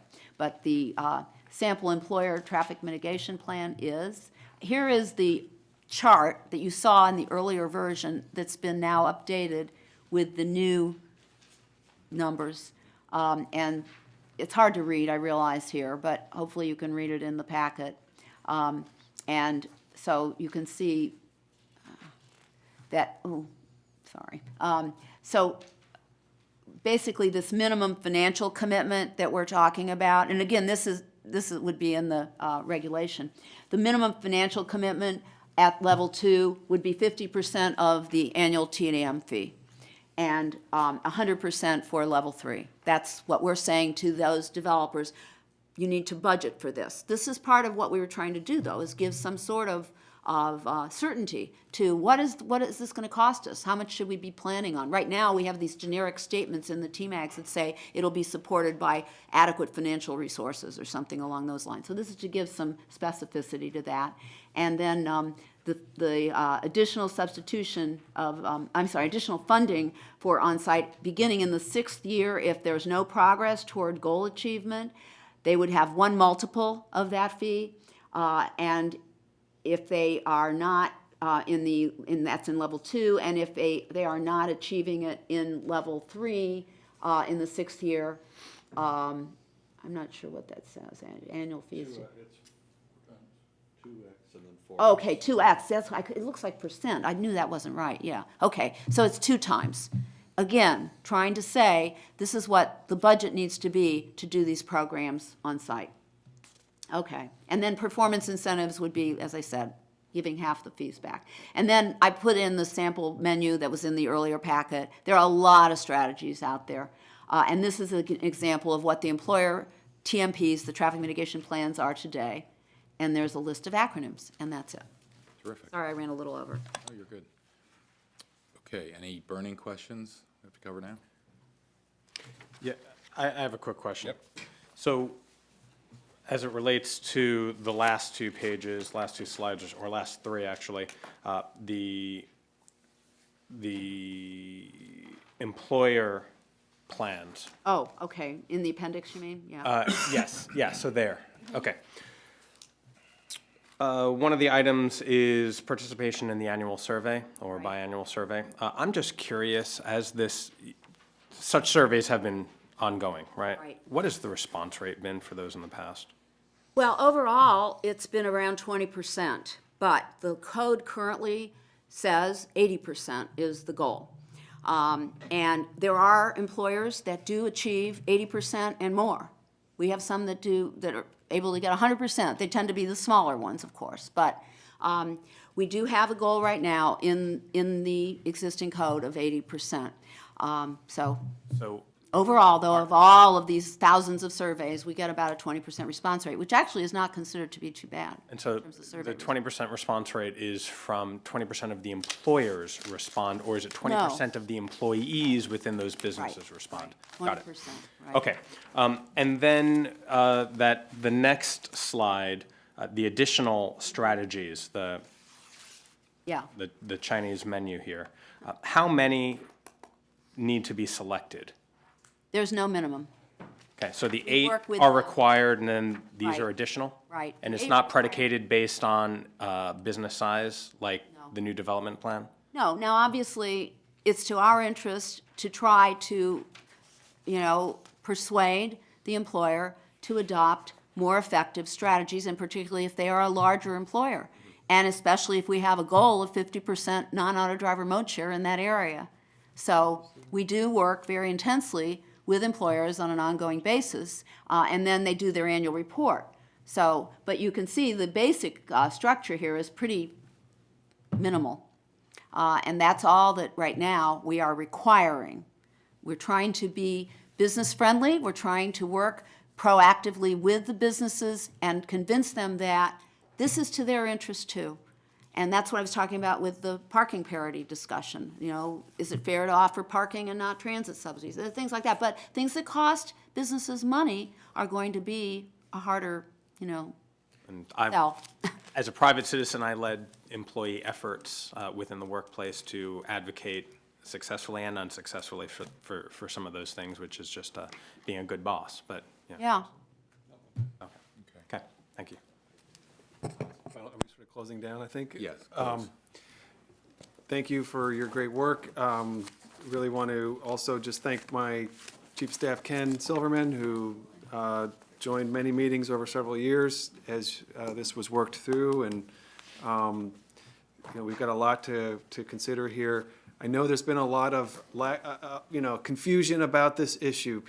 Many people, again, didn't see the regulation. They only saw the bill, so they just didn't know. So I think we need to, you know, again, invite everybody to now send in their questions and their concerns, and we're gonna have to really give this a little time to hear from everybody so we can sort through everything. And obviously, we need to consider the executive's new recommendations as well. And, you know, this is a big issue. This is a big one.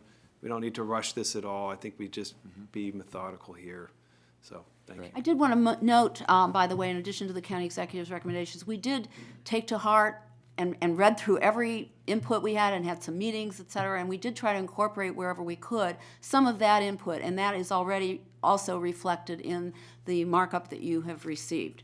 So some of those changes, I hope some of the folks who are, you know, that they will look at this because they will see that some of their concerns hopefully have been addressed or at least clarified. Thanks very much for all your thinking on this and your attention. I know it reflects a great deal of work, and it's moving us in the right direction. I'm going to have a lot more questions, but one just germane to what you said. City Rockville, you said you work closely with them. Yeah. They're not in a TMD. Gaithersburg is in the Shady Grove TMD. Officially, yes, but they And- have not, they are on our advisory committee, and they do participate, and we have worked with them, but they are not contributing to the costs of operation, and so we are not proactively reaching out in either of the municipalities. For that reason, we're not legally permitted to. Either being the other of the three jurisdictions you said are in the Shady Grove? Well, it's Montgomery County, Right. Rockville, and Gaithersburg. Okay. The Shady Grove one you said was 3 jurisdictions. That is Shady Grove I'm talking about. Gotcha. I'm Okay. sorry. Not Washington Grove or something else No. up there. Okay.